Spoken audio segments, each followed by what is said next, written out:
Beautiful day. I'm so thankful to have an opportunity to gather in this place for us to discuss some very important health issues that we're just finishing breast cancer awareness. And so, with that being said, every day is a day for us to be able to speak about breast cancer because every day, actually, every 2 minutes, a woman is diagnosed with breast cancer. And so, if that is a reality for so many families, it only makes sense for us to gather and to be able to discuss these very important issues. So, if you would be so kind to share this meeting, as we're going live right now on Facebook, on YouTube,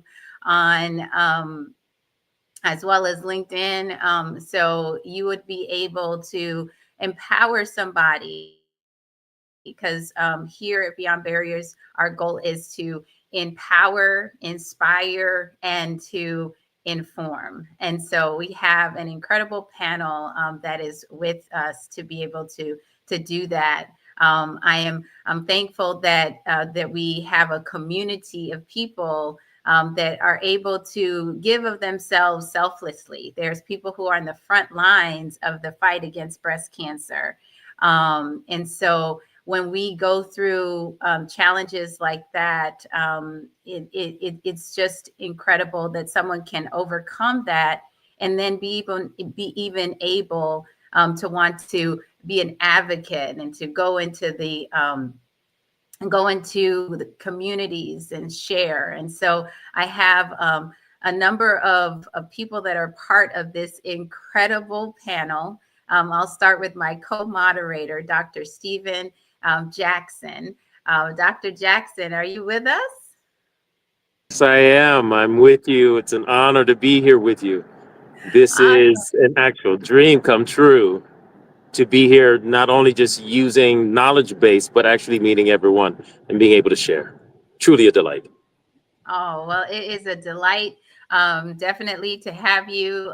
Dr. Stephen Jackson is an oncology and molecular immunogeneticist. He's done extensive work in clinical trials.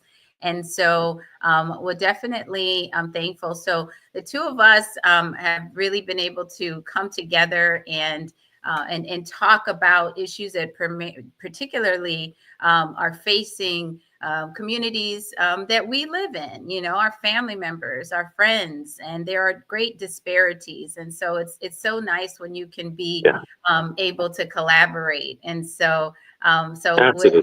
have Dr. Jackson, who's going to be sharing with us.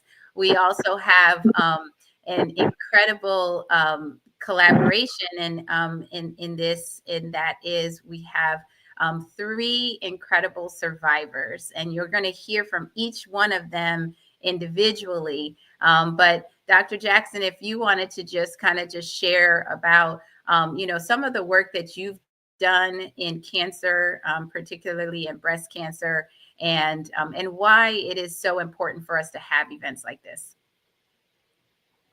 Absolutely.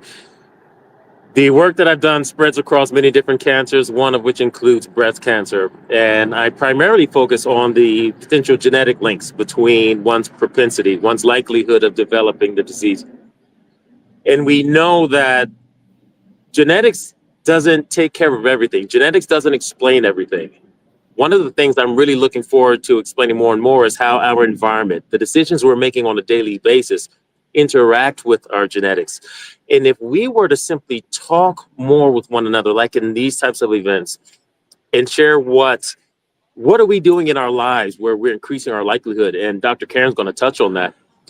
It's so important to know something, know how our daily lives impact what we know, and that helps us make wise choices.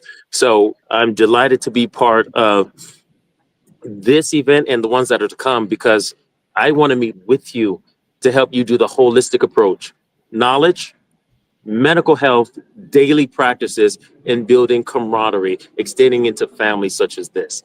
So there are many things in great technology that's coming up for cures for cancer. Cell gene therapy is a huge thing, but we want to break that down so everybody can understand that. That's what we're doing now, and we're going to be doing for the time to come. Fantastic, fantastic. Thank you. It's so great to have you on. Just to give everybody a little bit of background of why I'm doing this and kind of where I came from in the area of clinical trials. I have worked have over 15 years of experience in managing public health and clinical trials. And when cancer was one of them, I did work in breast cancer, prostate cancer, pancreatic cancer. And I did see significant disparities amongst people of color. And we have responsibility to be able to provide that. I have now, worked in the business realm where I help families in so many different ways. And so health is wealth. And so we have to look at social, economic, and cultural factors that affect our health. So it's not just about a medication that we will take. It's a holistic approach, and you'll hear from the panel really about that synergy of looking at all three of those components really was instrumental in their survival. And I think that as a advocate and as a supporter in this space, we have an obligation to bring up all of those. And so I know with Bata Health, Dr. Jackson, you've been doing a lot of work in the community when people are struggling in those areas as well. One more small thing to add there.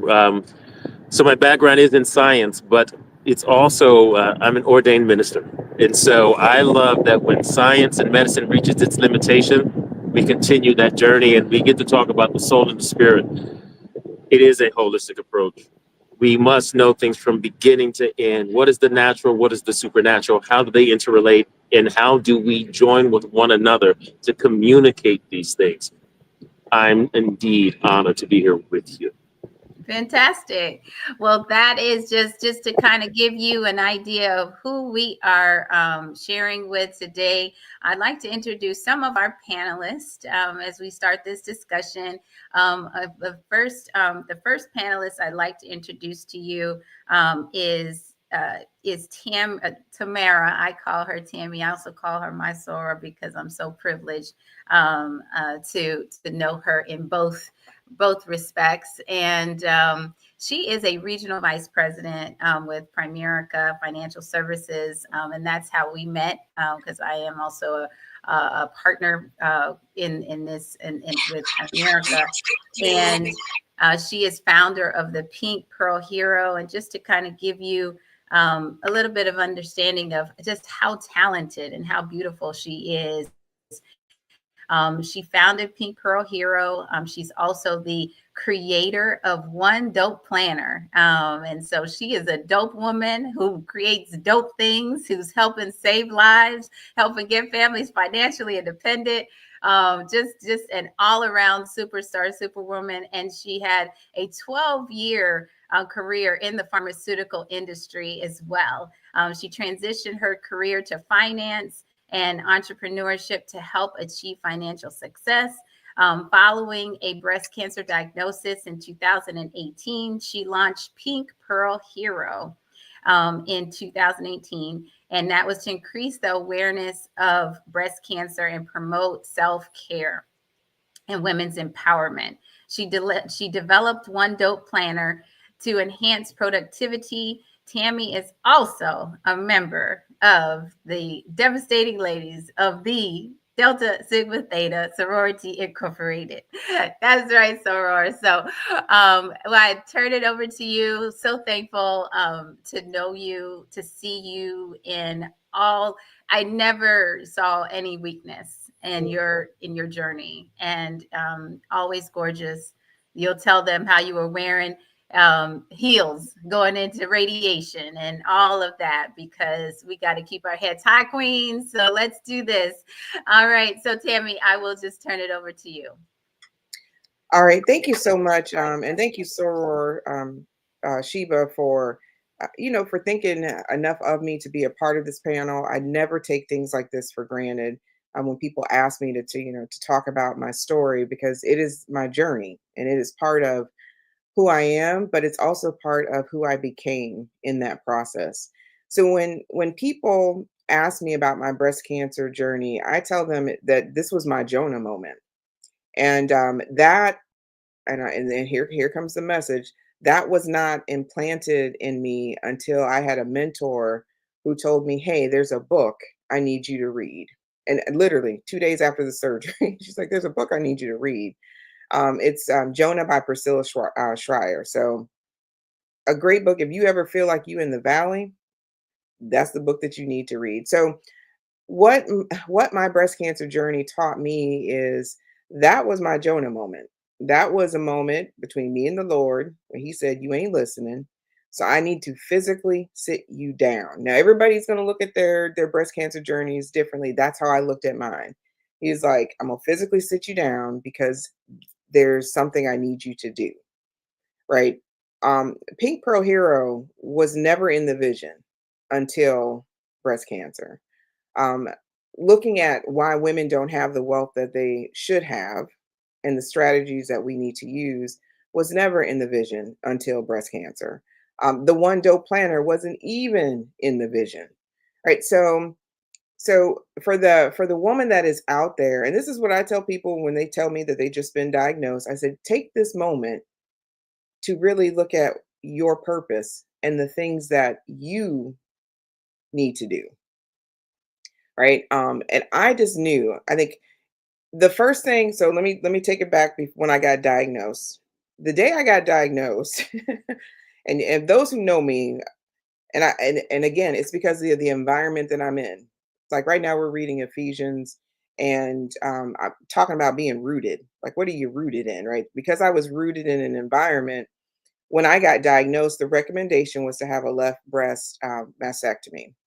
I looked at my breast surgeon. I said, "Why are we messing around with this thing? Let's do both." Right now, I'm saying that whatever your journey is with your physician, with your team, that's you make those decisions. My team, I said, we going to do this thing guns a blazing, and I am so glad that I had the spirit of discernment because during my surgery, we found another spot that we would not have found if I didn't do both. Okay. So, all right. So the spirit of discernment. But when I got diagnosed, here's what I said. I said, "Lord, why me? I did everything right." And, ooh, child, I said I wasn't going to get emotional. I think that when women get diagnosed with breast cancer, because again, this is our topic, I think they go into that moment where, what did I do wrong? Right. And then there's this guilt that comes into play. And so my message really is to the women who are newly diagnosed and those who are growing through. Notice I didn't say going through breast cancer, that are growing through breast cancer. And y'all keep me on time too, because sometimes the spirit be moving. All right, thank you. I know Alex will keep me on time. Um, that things happen if you look at it. It's just all how you look at things. Because I said, "Lord, why me? I did everything right." And I did the checklist. I said, I went to school, I got the education, um, I got the great job, I got married, and then I had kids, got the houses, but all that was according to man. What man, not gender, I'm saying what man said was good, not what God said was good. And the minute I changed my mindset and said, "You know what? Something big is going to happen. I don't know what it is, but Lord, let's go." When I shifted my mindset, y'all, my whole journey shifted. Yes, I still had to go through 7 surgeries and 28 radiation treatments, but it was my mindset on what I was growing through. Notice I didn't say going through, growing through, right? But because of that journey, I can talk to women about having things financially in place because life is going to happen. Like Sheba said, what, every 2 minutes, a woman is diagnosed with breast cancer. 1 in 8 women will get breast cancer in their lifetime, right? There's certain things that you can have in place. Like I literally 30 days before my diagnosis, I ran a 10K. So from the outside, I looked physically healthy, not knowing what was going on the inside. And it was my well woman exam, my first mammogram that I was a couple years late for, message, was the reason how we were able to detect and found the lump. I mean, it was literally sitting right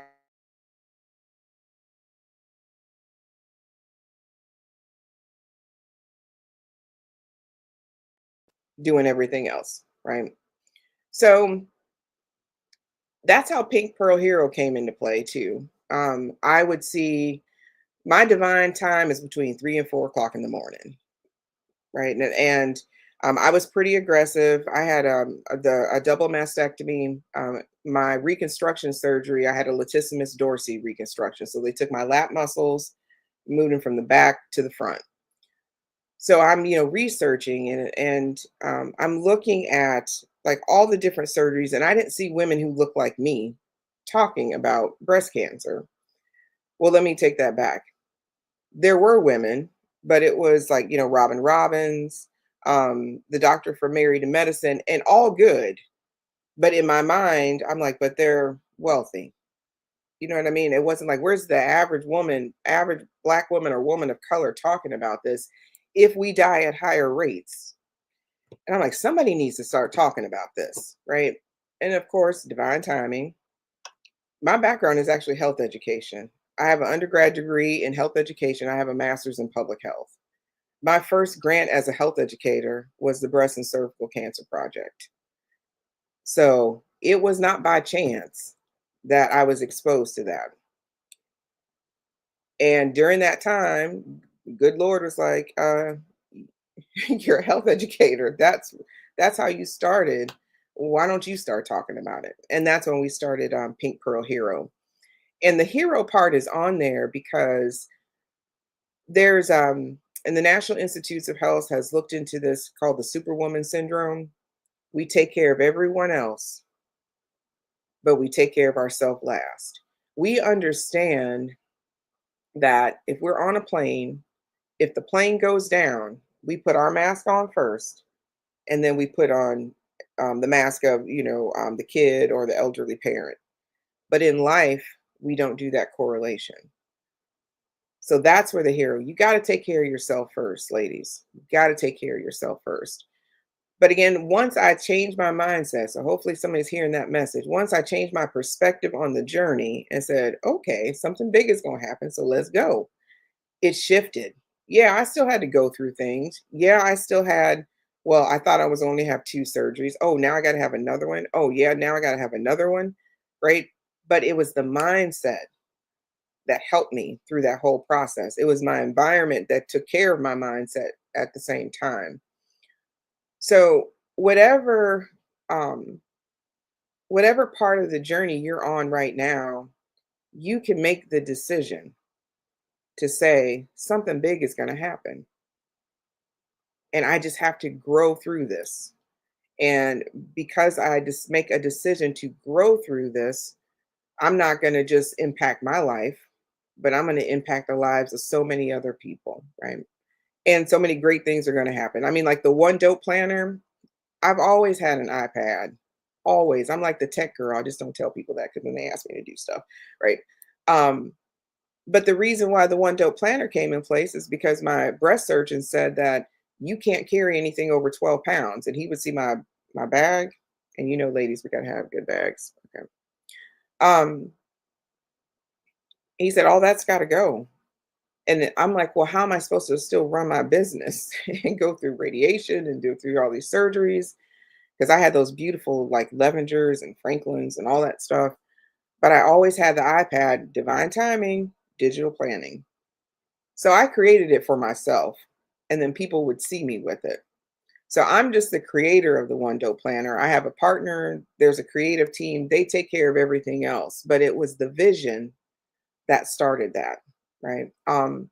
So I always, again, tell women that are either new to the journey or they're growing through their journey is take a step back. Take a step back and say something big is going to happen.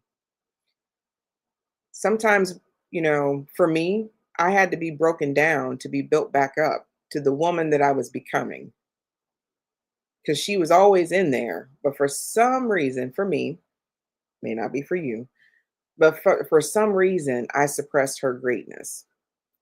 So again, that's why breast cancer is, and will forever be my Jonah moment. Now, here's some of the things that we are doing with Pink Pearl Hero. We didn't really know what the vision was going to be like, what our audience was going to be. Inside the breast cancer community. So we were looking at a couple different things. So number one, we're looking at what can we do to support women as they are growing through breast cancer. So we have what's called our Hero Box. The Hero Box came into play because my one of my best friends would send me a box of just stuff. I mean, it was just random stuff, but I was always excited to see what was in the box. So we decided to do the same thing. So we have a hero box, but the contents in the box come from women-owned businesses. So this is how I can support women entrepreneurship. But those items have to be as non-carcinogenic as possible, right? So right now we have Demi Blue by my girlfriend Michelle, and that's her line. Demi Blue is a vegan nail polish. And then also my girlfriend Jasmine, she has an organic skincare line from the recipes of her abuela, and it's called Bacalia Botanical. So those two are in there, and the boxes will be forever growing. Wherever I fundraise for that box, or wherever our team fundraises, that box stays in the community to help other women. Those boxes directly go to the nurse navigator in the cancer centers. So we know where all of our stuff goes because it's one of us on the board that is delivering them. But now, as I am growing through my journey, so this is my 6th year being cancer free, I'm like, we got to figure out this post cancer care because what I fell into is, whoo, check the box, cancer free. And I started slipping back into old habits as far as my health, as far as my nutrition.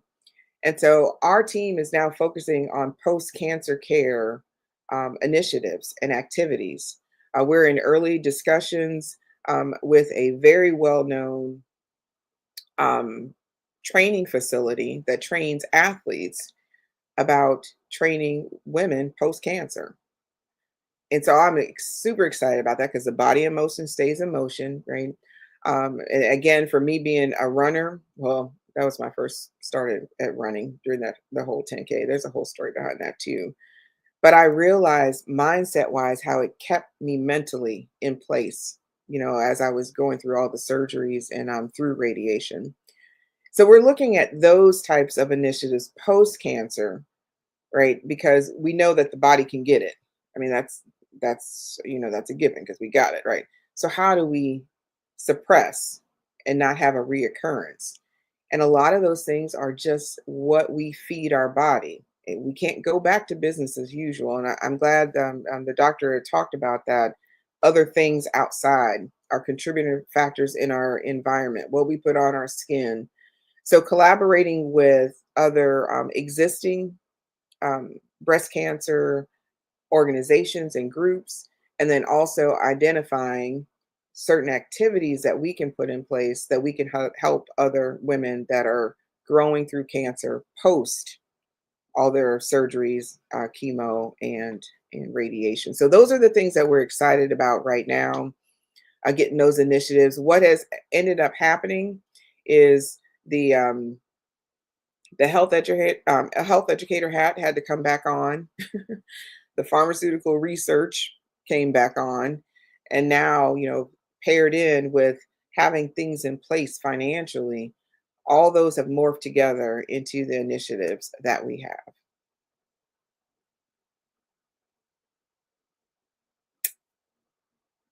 Can y'all still hear me?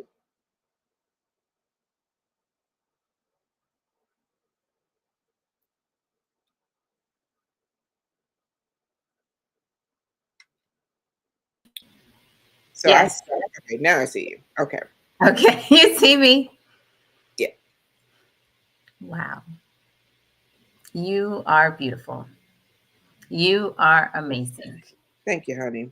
And I am I am humbled by your testimony.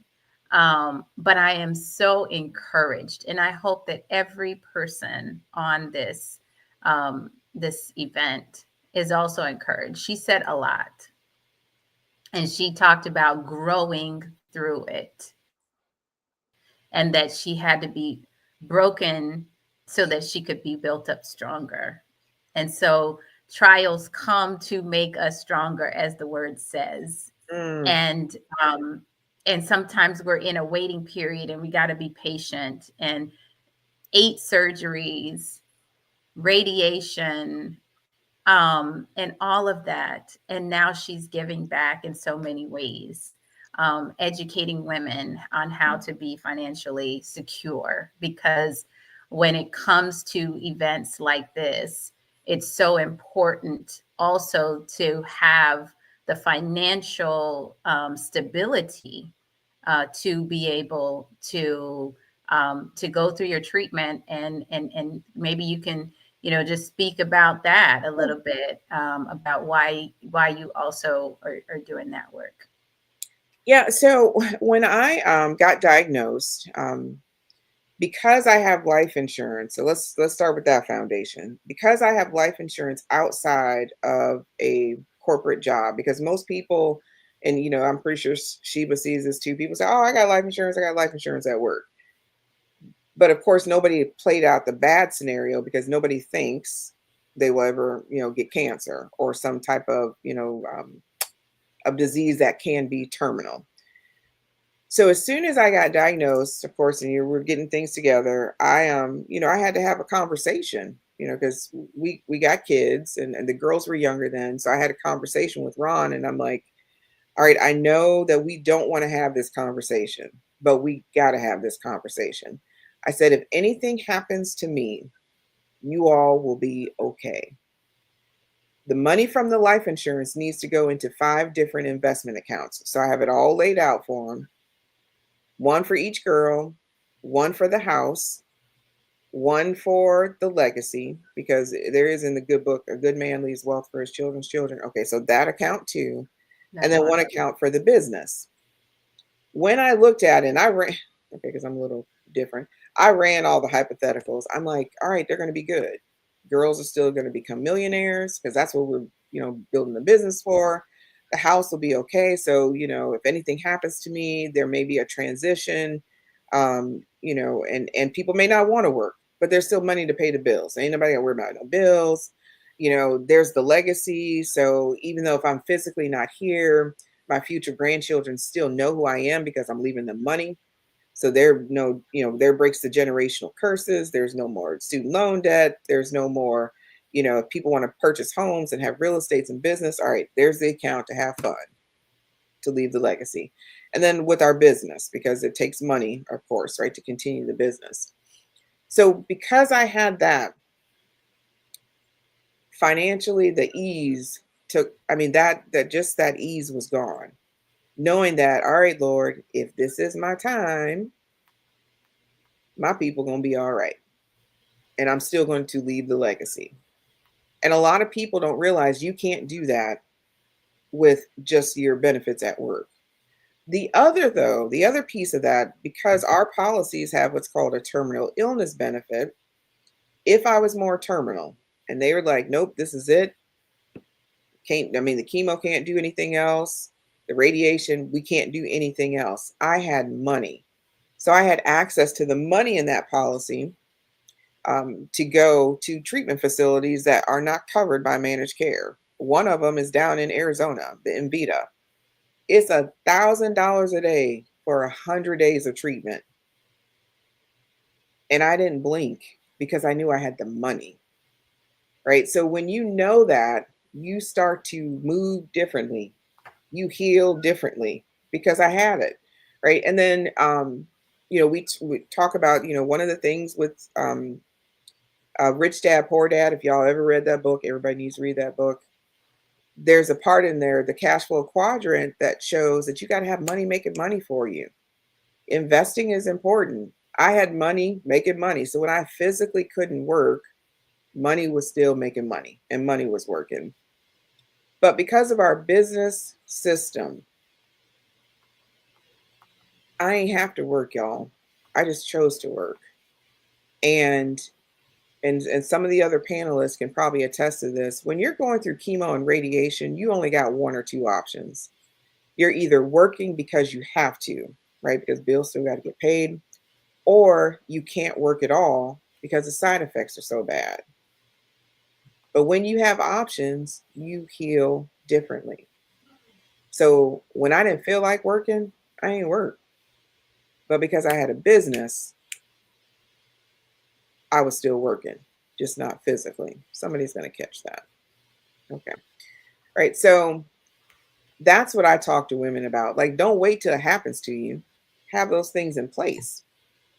So if life does happen, you can move differently and you have options. And that's what life is really about, y'all. Life is all about having options.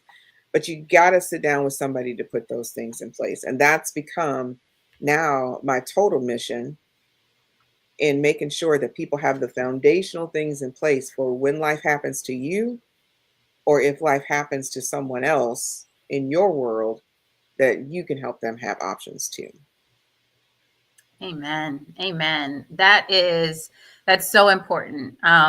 Women, particularly when we think about retirement, women retire with less money than men do. Women have less savings, yet and still we're carrying the burden of diseases like breast cancer. So it's so important for us to take care. You know, they always say on the plane, put on your seatbelt first, and then you put on the seatbelt for your child. So so let's be intentional. But Tammy, thank you, sis. Thank you for sharing that beautiful message. We want you to stay around for the panel discussion. Yeah. And so, but thank you, thank you, thank you. I hope that the people on this call and all the others that will hear your story later will support Pink Pearl Hero and the work that you're doing, and how we can be able to get that. So we'll have all of the contact information for you in the event, on the screen as we close as well. So I'm going to go ahead and just kind of introduce the panel real quick, just so that people know who's going to be coming next. So we just heard from the incredible Tammy Lewis. We also have with us today a light, a sister, somebody who I've known for a very long time, right? Oinka, we have Oinka Rubadiri that's going to be joining us. And so all the way from the West Coast. Does she look like she lives in LA, from LA, right? I just love the vibe. Beautiful, beautiful. Oinka is in Los Angeles. She's based professional in Los Angeles with a deep commitment to community empowerment and cultural unity. You have the same birthday as Sheila. She's not my sister, the other Sheila was Seaman. July 7th, 1970. Was raised in Kampala, Uganda, and to a Malawian ambassador, the daughter to a Malawian ambassador and poet, Professor James David Rubadiri, and her mother is Janet Charlita. Oinka has carried forward a legacy of resilience, hope, and service with over 2 decades of experience in the airline industry. She brings a unique blend of professional experience, a passion for cultural inclusivity, a proud mother of a 26-year-old Maxwell. Oinka is also an 18-year breast cancer survivor. This personal journey has inspired her to become an advocate for breast cancer awareness, working to educate her community, in working and influencing policies to promote early detection and hope for a future without breast cancer. Don't we all hope for that?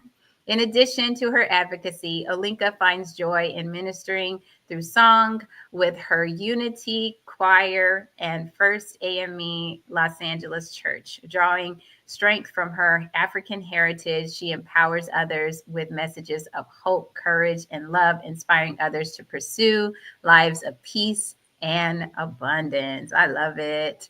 All right, so that is the incredible Oinka Rubadiri. We also have today with us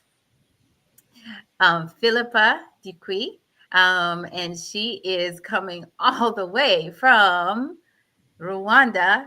Kigali is in the house today. Auntie Philippa, as I call her, and so because she's my auntie, and she's also a beautiful being, a beautiful light. She's a 30-year breast cancer survivor. Just imagine how grateful we are that she has been able to not only survive a 30-year, and she'll speak about her whole story, but just to give you a little bit about Auntie Philippa, but we call her, Oinka, Auntie Auntie Pink. Pink. Auntie Pink. All right, that is what the kids know her as. That's what everybody knows her as, is Auntie Pink, and she's a visionary leader, global breast cancer advocate. Philippa Caroline K. Dupuis is the founder and CEO of Breast Cancer Initiative East Africa and co-founder of the Rwandan Non-Communicable Diseases Alliance, and former of, now you're going to get me pronounce Kinyarwanda words that I'm not so good at. Chiangwe, Rwanda Limited. With 30 years experience, she has transformed her personal survival story into impactful advocacy, spearheading breast cancer initiatives across Rwanda and the United States. Philippa is a pioneer of cultural sensitivity, life-saving breast cancer health programs, including nationwide campaigns. Love yourself, know yourself, and get checked. Mhm. An accomplished educator with a master's in education from Prairie View A&M, HBCU represent, okay, and BA in English and history from Macquarie University, the great Macquarie University. She is also the author of Dare to Hope. The first book in her Ulinzi Youth series focused on cancer education. As a member of ASCO, AACR, BHCT, NBCC, and we can. She's busy, y'all. She's busy. Philippa has secured a strategic MOU with Rwanda's Ministry of Health and received multiple awards for her impactful community outreach. She founded Rwanda's first eco-friendly Lufa enterprise, Ichwangwe Swahili, Philippa in Limited, Rwanda Limited, committed to sustainable natural products. She's fluent in English, Kinyarwanda, and Swahili. Philippa dedicates her advocacy to the memory of her late sister, Mabel Chivugo, which experienced with metastatic breast cancer due to lack of awareness and access to care continues to be the driving force in her mission. Thank you, Aunt Philippa, for being with us. And our last panelist is Dr. Karen Johnson. Dr. Johnson, are you there with us? Yes, I'm here. Wonderful. Glad to have you this beautiful Saturday. Dr. Johnson has dedicated her career to serving women on the South Side of Chicago. After 20 years of practicing obstetrics and gynecology, she joins the Ravi Institute to continue to pursue her passion in women's health. She is committed to taking care of the whole person by integrating care in the mind, body, and soul. Her interests include female intimacy issues, sexual dysfunction, atrophy, genitalitis, menstrual syndrome, and osteoporosis and chronic pelvic pain. At an early stage, she knew she wanted to be a physician. Dr. Johnson gained insight and appreciation for the field of medicine while being treated for an autoimmune disease during her teenage years. Her physician served as both an inspiration and a mentor. Dr. Johnson graduated from University of Michigan with a double major in psychology and biology. Her study of diabetes at Wayne State University after college fueled her desire to eliminate lifestyle diseases through exercise, diet, herbal remedies, stress reduction, and lifestyle changes. She received her medical degree from Wayne State University in 1994, where she remained for her residency. Dr. Johnson is a certified Da Vinci robotic surgeon and previous medical director. She was instrumental in growing her previous practice over 17 years ago, with expansion from 2 providers to 6 providers. She developed a site of service initiative in office where she was able to do in-office hysterectomies. She is a diplomat of the American Board of Obstetrics and Gynecology, a fellow in the American College of Obstetrics and Gynecology, and she is a diplomat candidate of the American Council of Holistic Medicine. Dr. Johnson, with all of those wonderful accolades, even has time where she is an active member of Alpha Kappa Alpha Sorority Incorporated, where she serves on the Social Justice Task Force and also on the Social Justice Task Force for Jack and Jill Incorporated. She is an exercise enthusiast, foodie, and traveler. She shares these passions with her husband, Lafayette, and their 2 children. Welcome all of our incredible panelists to Beat Breast Cancer Survivors Speak. I am so honored and privileged to have all of you here with us today. So just hearing their backgrounds, I hope that everybody who's listening in, if you haven't already, share this link. We just heard from Tammy give us an incredible inspirational talk, and we're going to continue with that. So thank you, ladies. We'll start with Oinka, and she's going to be our next presenter to talk about her journey in breast cancer and what she's doing, communities at home and abroad. Thank you to all you ladies. Thank you, Sister Sheba. Thank you so much. This is such an honor. Sheba and I come from, of course, Africa. I've known her family. We're very close. And so to be able to be in camaraderie with a message that is so powerful, Sheba, I applaud you, number one. I applaud you for actually stepping up and really representing us so well, sis. I give you your flowers. So, yes, my name is Oinka Rubadiri. I was born in Uganda. I come from a family, a really great family. My father was an ambassador, a poet, a literarian in Africa, David Rubadiri, and my mother as Janet Shalita, coming from a family. My grandfather was a missionary who came from a space of faith. And so being able to balance my life, I'm blessed to come from a great family. Speaking about my breast cancer journey, I was diagnosed in 2007. I was 37 years old, and actually it was the weekend of my birthday, my 37th birthday. I just happened to find the lump by myself, and it baffled me because 3 months prior to my diagnosis, I had had a physical, and my physical had just come out normal. Everything was great. And then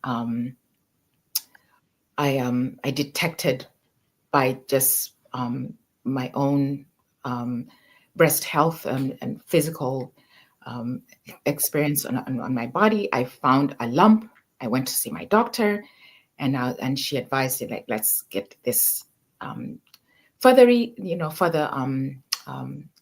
investigation as to what was going on. So long story short, I went to see a doctor. We had a further investigation and found out that we had stage 4 breast cancer in my left breast. So we start the journey of questions. I had to see an oncologist, and there started my journey. But during that process, I place myself in a space of being very open about my experiences. And so I spoke to people close to me, and one of my choir members, Nikki, her mother actually had been diagnosed also, and she referred me to her oncologist, Dr. Wiseman, who I met. We sat down, and we started a path of health. And he advised me that the kind of cancer that I had was extreme, and we had to treat it with chemotherapy, radiation. And so I went through that within the year. Now, 2007, between now and then, the health experience was very different. There was no social media. There was no, it's a very different space about conversation. It's very difficult to actually have these conversations. You don't know how to talk to family. It's a new experience. And so for me, and the knowledge that I experienced, the first person, I must say, that was in my space was Auntie Philippa, who's actually part of this panel. Auntie Philippa held my hand and said, "You're going to beat this. I've been through it." She's a cancer survivor, past 30 years. She said, "We're going to walk through this." So she gave me the courage to set my best foot forward. Get yourself knowledgeable. Ask questions. Find out what it is that you're going through. And Auntie Philippa, I thank you. I want to give you your flowers. You are the first person in my life that said, this is not your life. This does not define who you are.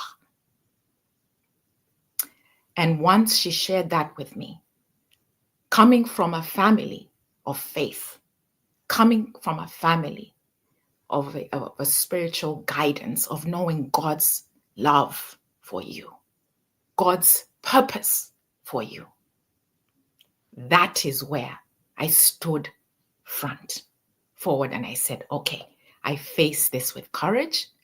I face this with love. I face it with it. I won't say I'm not scared. And yes, life challenges us, but it is our responsibility to set your best foot forward. So let me just start by sharing my medical side of the journey, and then we then end up in a conversation about empowerment. So diagnosis is, okay, stage 4, breast cancer in the lymph nodes. What do we do about that? We go through chemotherapy, radiation. 1 year, I went through that. Everything was great. 6 months after that, I relapse. Now, I'm very blessed to be living in America. And this is a conversation that I'm very passionate about, understanding the way that when you come from a country or a different upbringing, in Africa versus America, the medical system is very different. The opportunities and resources are very different. And I'm very, very privileged to have to live in this country to get the resources and care that I received. So I'm working, great job. I have insurance. Insurance covers it all. But unfortunately, when I relapsed the second time, I was actually unemployed. I had gotten laid off from my job that I'd had for 15 years. So I did not have insurance. So what do you do when you don't have those resources? But then you have people around you that share information. And in America, again, that's our opportunity to actually have these resources. So I was referred to UCLA hospital, who provided me the resource to actually take care of my treatment. And so I had relapsed second time in 2012. I had to have a double mastectomy, just like you, Tammy, and it was a double flap. And at this time, they actually removed the disease out of my breast, and I had reconstructive surgery. But during that process, they found the disease in my liver. So now I'm dealing with breast and liver. And that's what we are not educated about cancer, is that cancer, once you get it, then it actually then starts to spread. And it's an organ spreading disease. And so when you start to get knowledgeable is when you get cancer, everybody has cancer cells in our bodies. People don't know that, but we all have cancer cells in our bodies. Now, how they react and how they manifest is very different. Mine was the same type that actually spread into different organs. And so it was easy to treat with the same chemotherapy treatment. And for some people, when it becomes different, when it hits different organs, then it starts to fail. And unfortunately, it goes in a different direction. For mine, it was the same type of cancer. So they gave me the same treatment, but unfortunately, it was not working, and it spread to my lungs within a span of 1 year. So now I'm a mother. I have a son. My son, his name is Maxwell. I was diagnosed when Maxwell was 9. Did not know what this meant for us. But again, I come from a spiritual background where knowing Christ, knowing the value of God giving us life, purpose, that was me leaning into that choice of saying. And I share this with everybody, whether you're a cancer survivor, whether you're not. If you're spiritual and you understand that God loves you, you're in this world for a reason. If you trust him, you need to put your best foot forward and trust that he will walk your way with you. So that is where I come in and say, Lord, this is what I'm dealing with.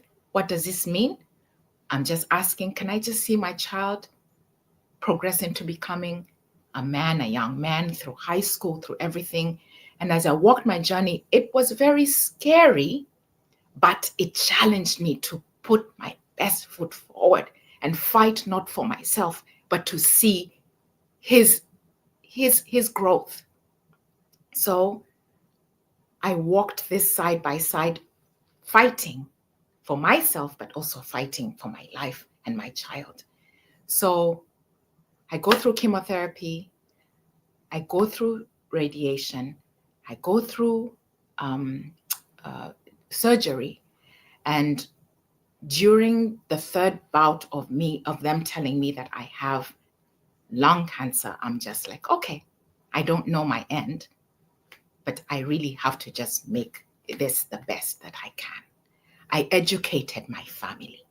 2007, we did not have social media. We just had maybe email. So during my times when I couldn't sleep, I was in aches and pains and crying for myself, I started journaling. I started sharing with my family because I was worried about how they felt about what I was going through. They're in a different continent. They don't know what I'm going through, but they want to help me and support me. So what I did is that Let me educate them. And once I educate them, then they'll know how to support me. And they rallied around me, friends, family, my sisters, my brothers, sharing emails, sharing the stories, the love that just poured around me. I just felt God was saying, daughter, you're okay. And that's what we do as community. That is what community connection means. So I go through this. I had my surgery for the last, for my last bout of lung cancer.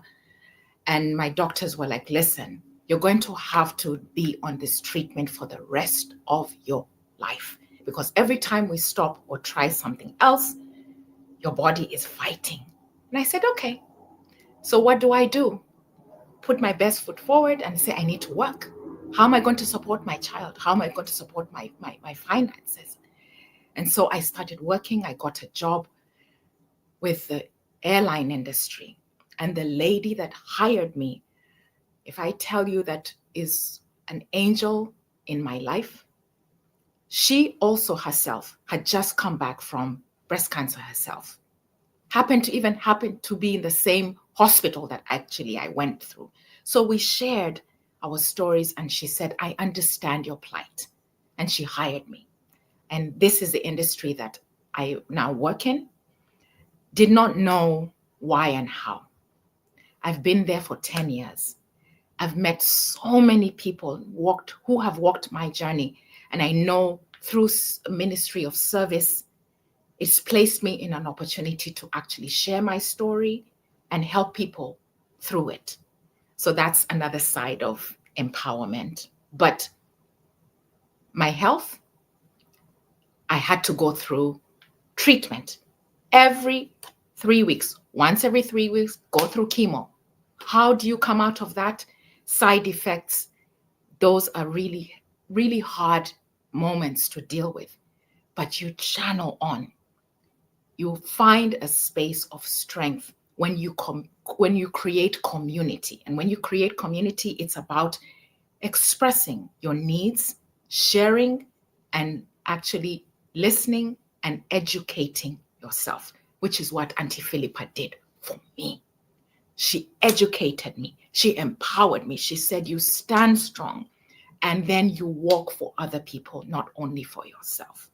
So I'm here. I get employed in 2014. I'm going to chemotherapy once every 3 weeks, going to treatment. And my health is great.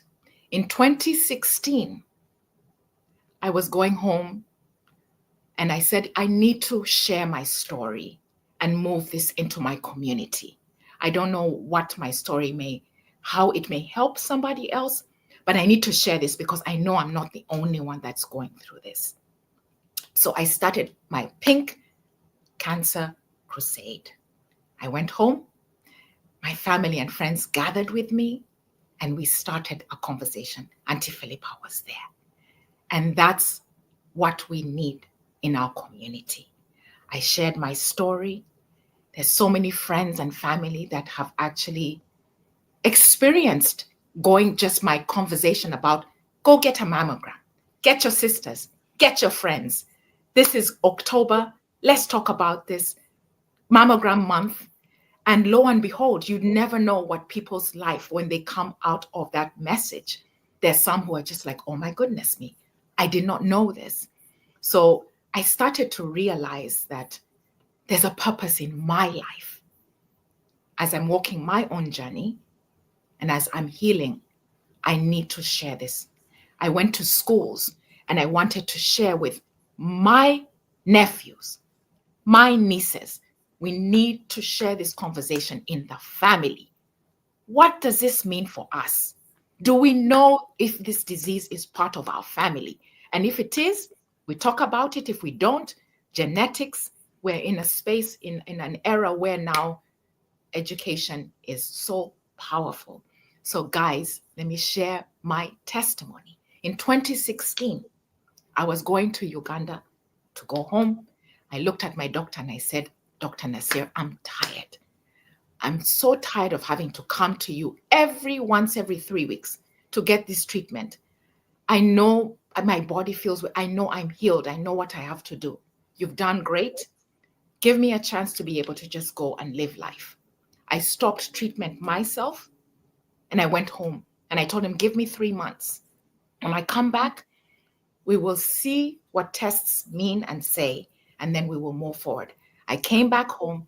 We did our tests, my levels, and actually today, as I know you're going to hear from all these medical specialists who will educate you about how cancer works, you can now detect your cancer levels through your blood work. So when they take your blood work, they will see where your levels are. If they're elevated, then it means there's something going on. So what's going on? I came back in 3 months. Let's take our numbers. Looked at numbers, leveled. I said, I'm done. I'll come back in 3 weeks. In 3 months, sorry. In 3 months, I'm going to live life. Now the choice for myself is now health, eat better, get stronger, mentally, spiritually, physically. And that's what I have done. And guess what, guys? It's been 8 years. 8 years. I have not had a chemo treatment. I've not had any relapse, but is my due diligence of knowing that the mind, the soul, and the spirit, that's where it starts. Okay? As human beings, we have to understand God loves you. We're here for a reason. Okay? Put your best foot forward. Gang up. Be a warrior. Understand why you're here. And you have so much of resource, that your information that is presented to you. And then after that, you share. So for me, Oinka Rubadiri, as I sit here in front of all of you, my testimony as a 3-time cancer survivor has not been easy. My child is 26 years old. He's on this forum right now. Maxwell, I love you. Maxwell, I thank you for giving me the spirit you've challenged me to be a better mother, but you've walked beside me. My child has not even been in one therapy session because I learned how to communicate to him with family, with grace, with God's grace. We have to learn how to sit on the table, on your coffee table, lunch, dinner, and have these deep conversations about how you process these challenges, especially when it comes to cancer. I've had friends that I've actually introduced into this space who are watching right now, that have walked and I've introduced and understand. So if I share with you as a survivor, it's your responsibility to be able to know it's okay to share. It's okay to be vulnerable. It's okay to be weak. But know that there are people like myself, Auntie Philippa, Sheba, with what you're doing, and everybody else on this panel, you reach out to. It's an outreach opportunity to actually learn and then deal with what it is that you're working with. So as I sit here and tell you, it's been 8 years that I've not had a treatment. I just went through another bout of my tests. My health is great. It's scary because when you get to the point where you have to get all these tests and they ask you all these questions, oh, I have to get a scan again. What am I feeling? My body, your mind always sets into, is this, could this be a symptom of cancer? It's always going to be part of you. And that's why I call myself a warrior. You put your chest on this layer. There's this layer of strength that you have to wear. And so my responsibility in this world now is to elevate myself, my purpose, my God. Jesus died on the cross for you and me. How dare I sit here and say, I'm afraid, I'm crying, but yet guess what? He walked it. He walked it with grace, knowing where he was going, right? That mountain that he knew where he was going to go. He walked it, but he walked it with grace, with love, with honor, with courage, with hope. Father, this is your will. May your will be done. That's what we do as warriors. That's what we do as survivors. So my mission is to elevate you, is to help you conquer your life. And I don't care if it's cancer. I don't care what it is. You are here for a reason. Take ownership of knowing you have a purpose. Take ownership of doing it with grace, but not only for you. Touch somebody else. Share with somebody. There's somebody else who's going through something worse than you. So you say, thank you, Lord. I thank God for my life. I thank God for seeing my child, 26-year-old, my family, to see me and honor me and encourage me. Sheba is my family. Auntie Philippa. This is a community that we are responsible to lift each other. So I thank you for this space. And my job as a survivor and an ambassador is to give you that message. So thank you, Sheba, for giving me this opportunity. Thank you, Stephen, for you sharing God's word in a different way, elevating his word. Tammy, your message, your story. Auntie Philippa, your word, your message, and what you're doing in Africa is amazing. But we all have a responsibility. We all have a responsibility to share this message and lift each other up in grace and love. So that's me. You can reach out to me for encouragement, for love, and for hope. My opportunity and my goal is me going to Uganda every October and talking to children and empowering them to have this conversation with their families at that table.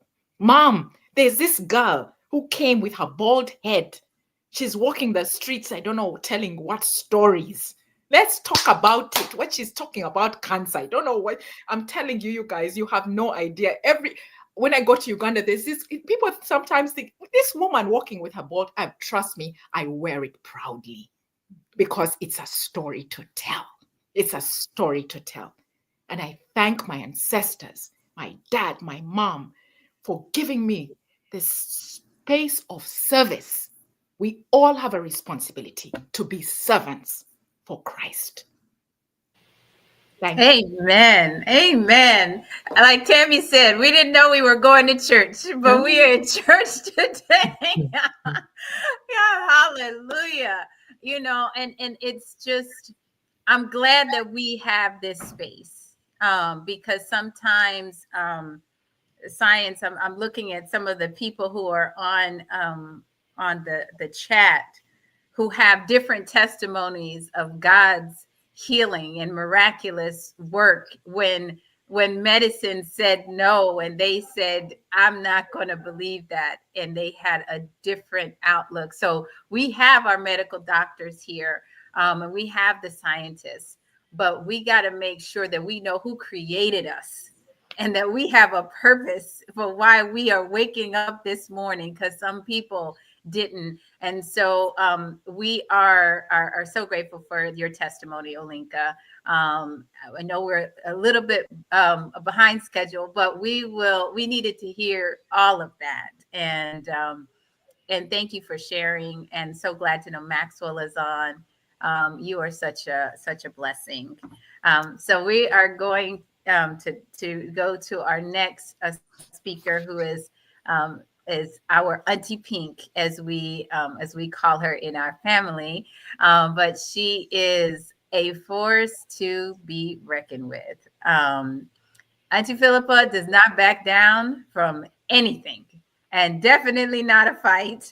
And she is a warrior, as Olinka said, and to know that she was with Olinka from the very beginning, holding her hand.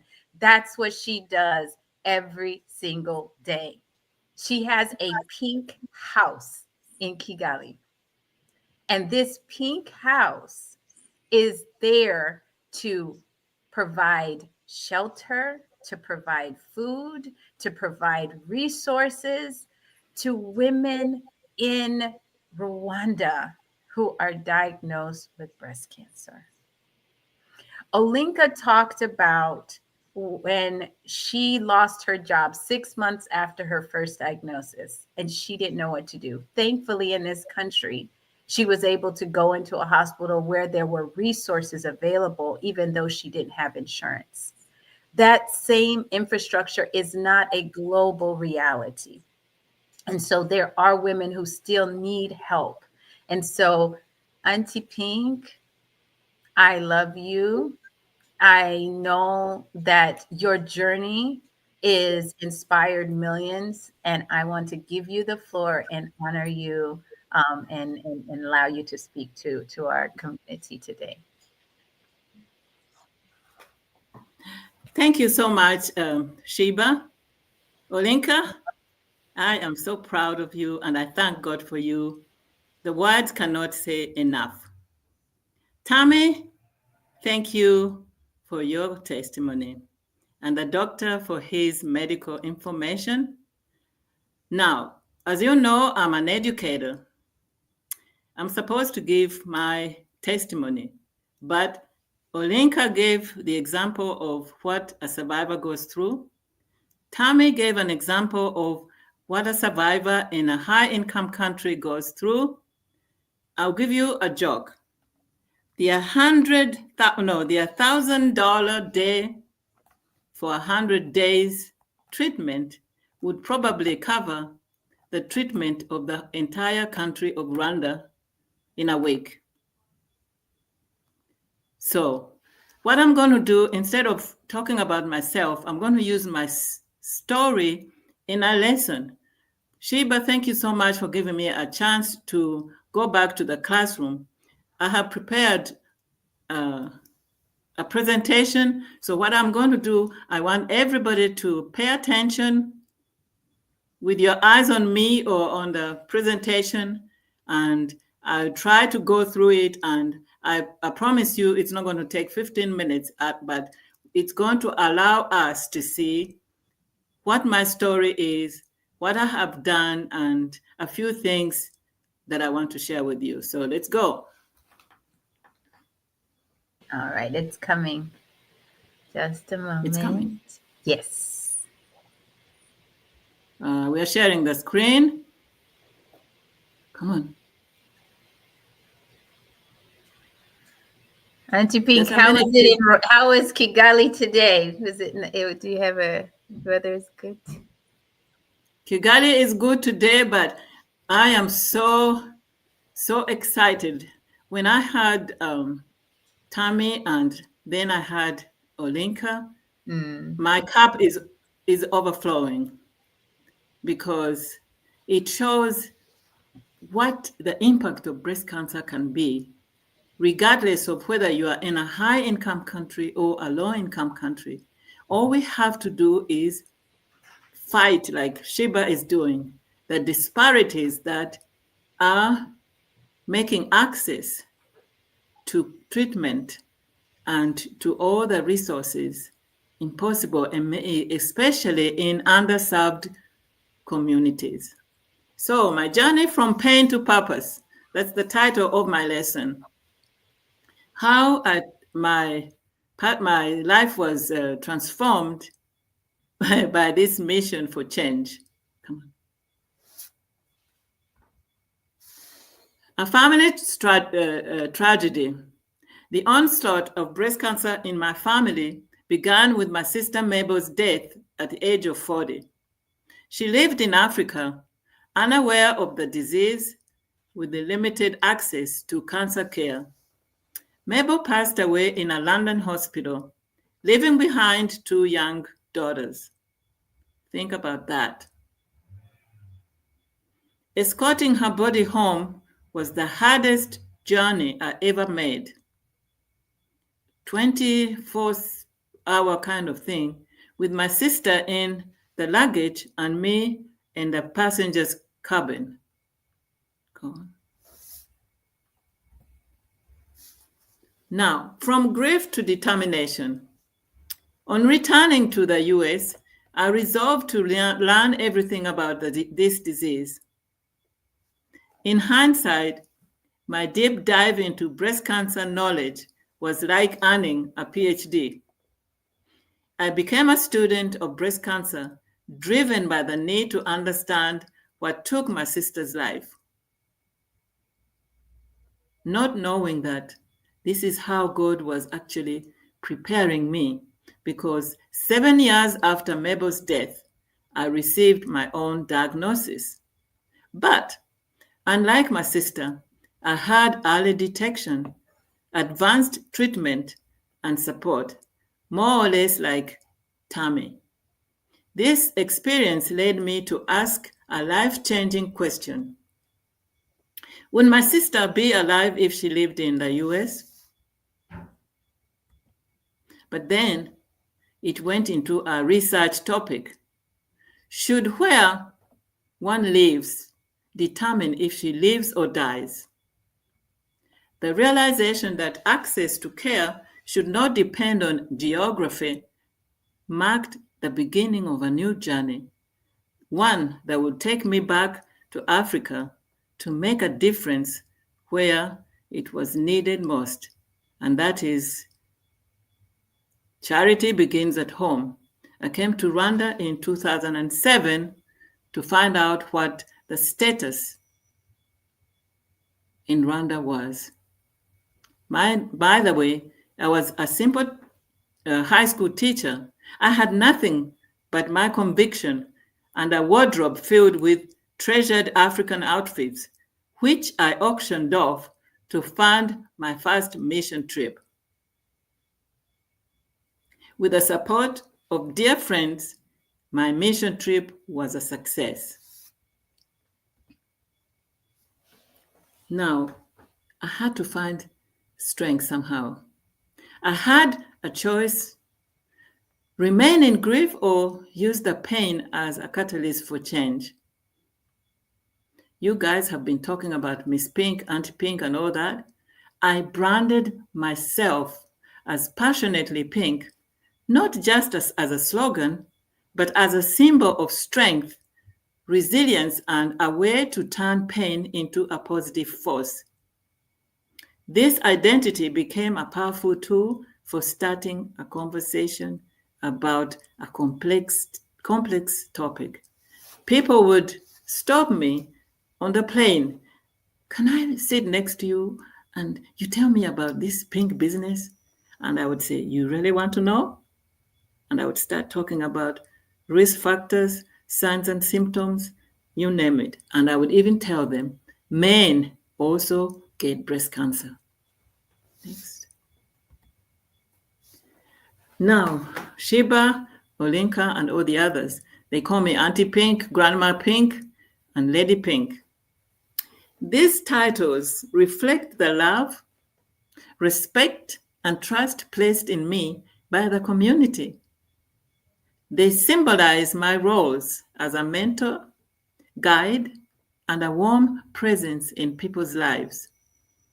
I offer comfort and advocacy, helping others navigate their own cancer journeys. I am so thrilled and proud to see a full-fledged advocate, empowered and powerful in Olinka. Olinka, power to you, and you know I love you so much. Each title is a testament to the relationships I've built, hands I have held, and hearts I have touched along this journey. Here in the pictures, we recently had a fundraiser for the Pink Wellness House. This is a picture of students from Green Hills Academy. They had bake sale and they handed me close to $700 worth of their contribution. I was floored. And as a result of their giving, one of the guests at the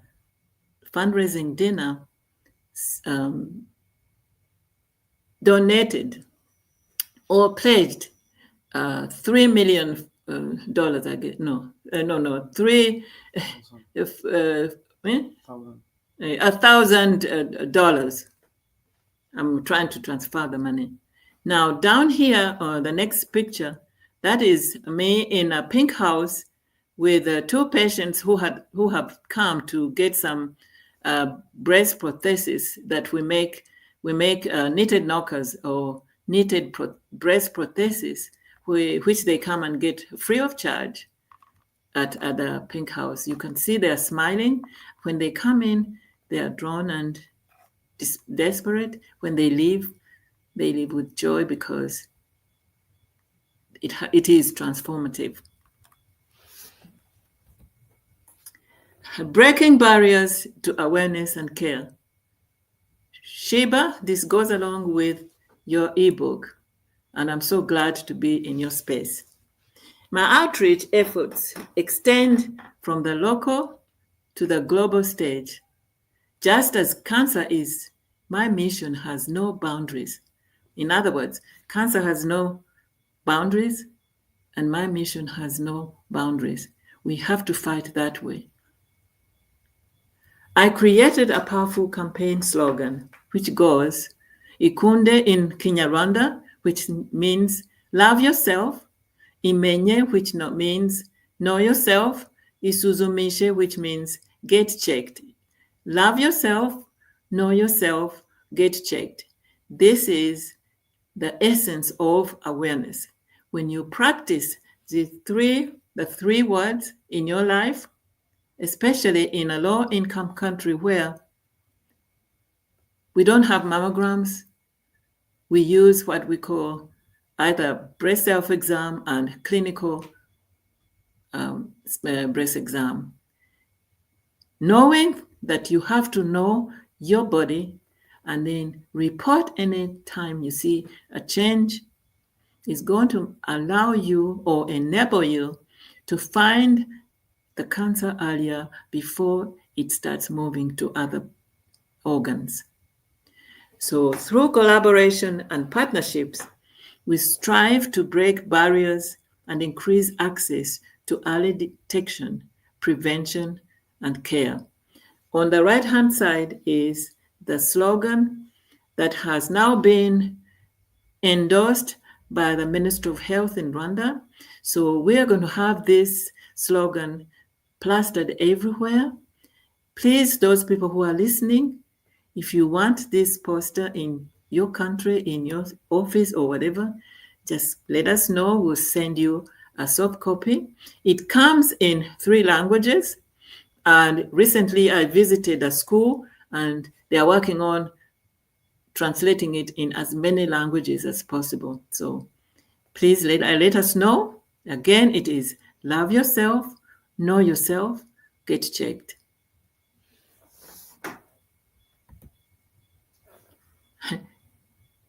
Using my journey for impact. In case you are asleep, this is a part of the lesson that tells you the implication of what I'm teaching. Is it coming to you? If it isn't, this is the impact of what I do. Sharing my survivor's journey and advocacy work is central to my mission. I engage with communities, develop culturally relevant teaching tools, and develop eco-friendly projects. These initiatives showcase my commitment to reshaping cancer awareness, breaking barriers again, and stigma. In the 2 pictures here, you see, here we are collaborating with another NGO in Rwanda, where we had a community outreach, and we touched over 400 people that Saturday. And the one below, we went to a factory where 465 people were taught about breast cancer awareness, signs and symptoms, risk factors, what you can do to reduce your risk, and what do you do when you find something is wrong. At both these events, we do the clinical breast exam by professional nurses and doctors. And in one of them, we found two women with very advanced stages of the breast cancer. So you can imagine our work is still going. We can't stop.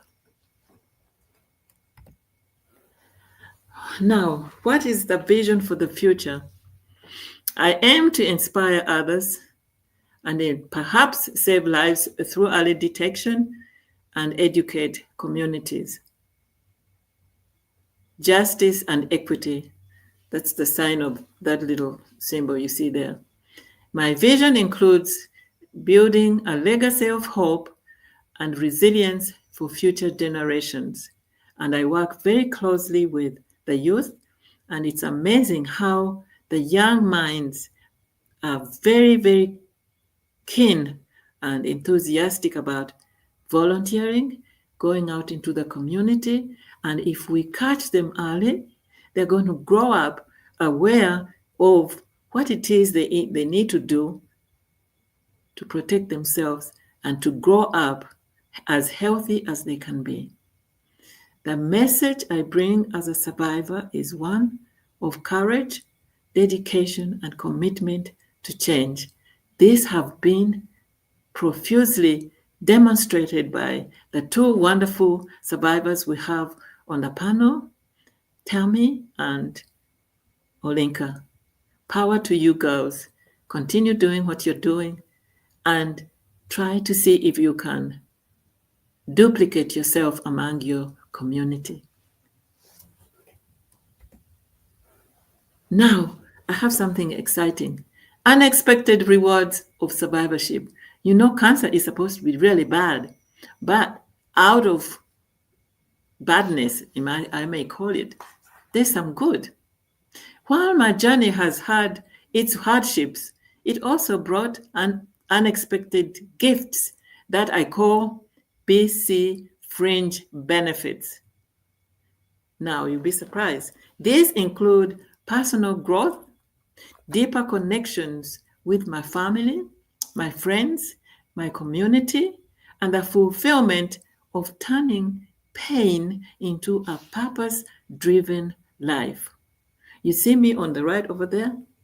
I have become so creative. Instead of having a small ribbon, I have a big ribbon. And on the big ribbon, I collaborate with artists who I teach about breast cancer, and I ask them to use the big ribbon as a canvas to express how we can actually spread awareness.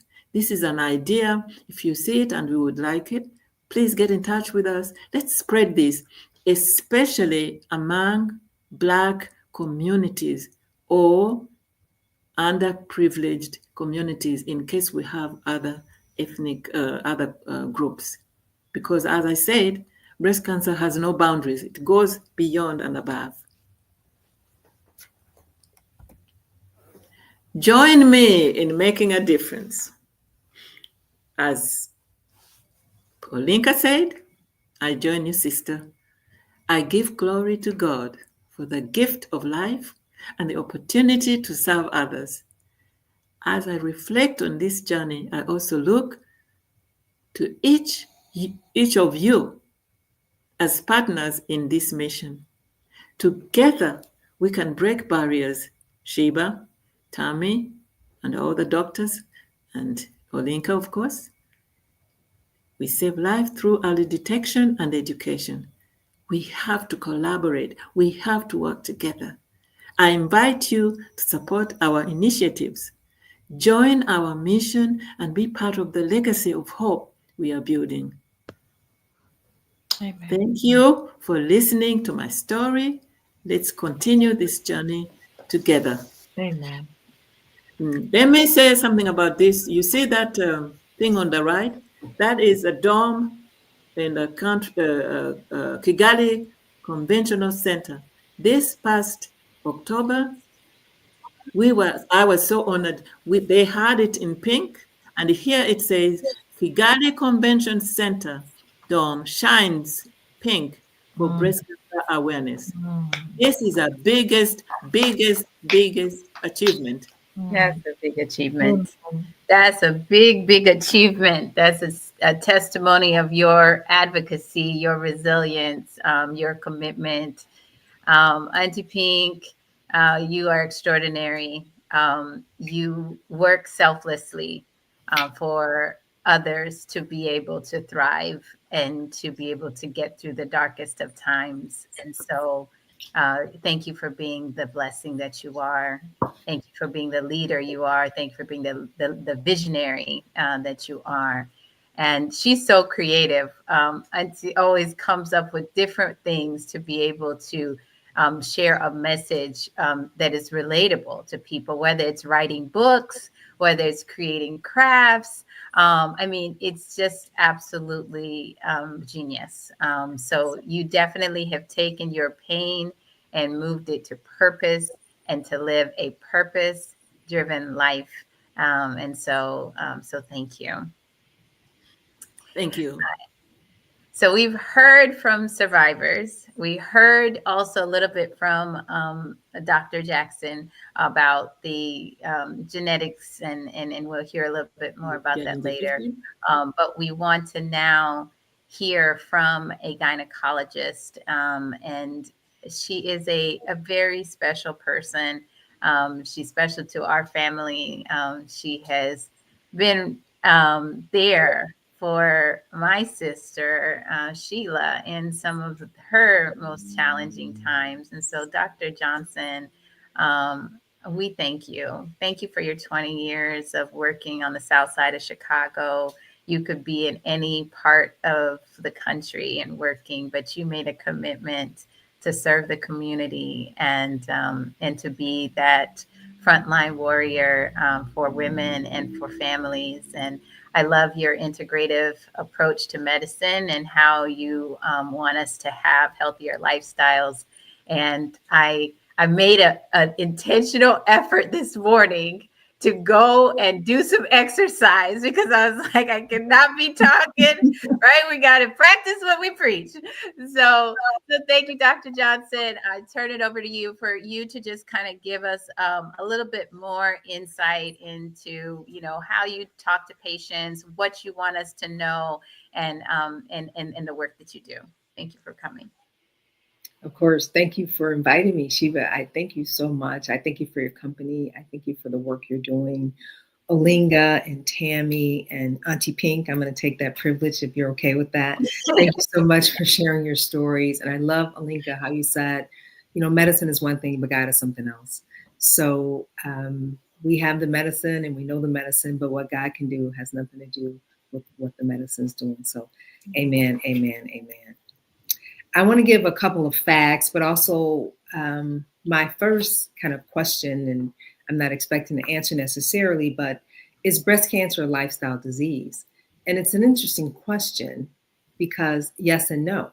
It's bad luck, it's genes, and it's lifestyle. Mm-hmm. So it's all three. I primarily want to talk kind of about facts and how it's a lifestyle disease. It's the leading cause of death in women. And it's the second most common cancer. The most common is prostate. The incidence increases with age, as you can imagine.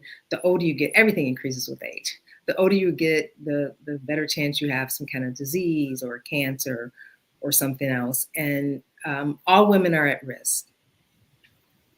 Some of the risk factors, one of the biggest risk factors being female. Males do have breast cancer, as one of you said. It's low though, about 1%. And then race is a risk factor. Black women die at a higher rate than white women, mostly because of systemic racism, honestly. So most Black women who get diagnosed with the breast cancer are not because they saw a mass on their mammogram. It's primarily because someone felt it. She felt it, went to the doctor. The doctor said, oh, you have something. I think this was a Oinka story. Oh, you have something. Let's get a mammogram. And then it goes from there. So having access to resources, having access to a mammogram, having doctors that look like you, that care about you, that are counseling you on what you should do. All of that matters. The other thing is the BRCA gene. Some of you may have heard of the BRCA gene, BRCA1, BRCA2. There's a lot of genes for breast cancer. And I think the BRCA gene got really popular after Angelina Jolie kind of had risk reduction surgery. She got her breast removed, her uterus, her tubes, ovaries, because both her mother and aunt had breast cancer. But BRCA is not the only gene that's responsible for breast cancer. So you need an entire panel to test your genes to see, like, if you have breast cancer based on genetics. Another risk factor is your menstrual history. Early cycles, late menopause, all increase your risk of breast cancer. Why? Because you have more exposure to estrogen. Increased estrogen stimulates the breast tissue. Also, late childbirth increases your risk of breast cancer. Why? Same reason.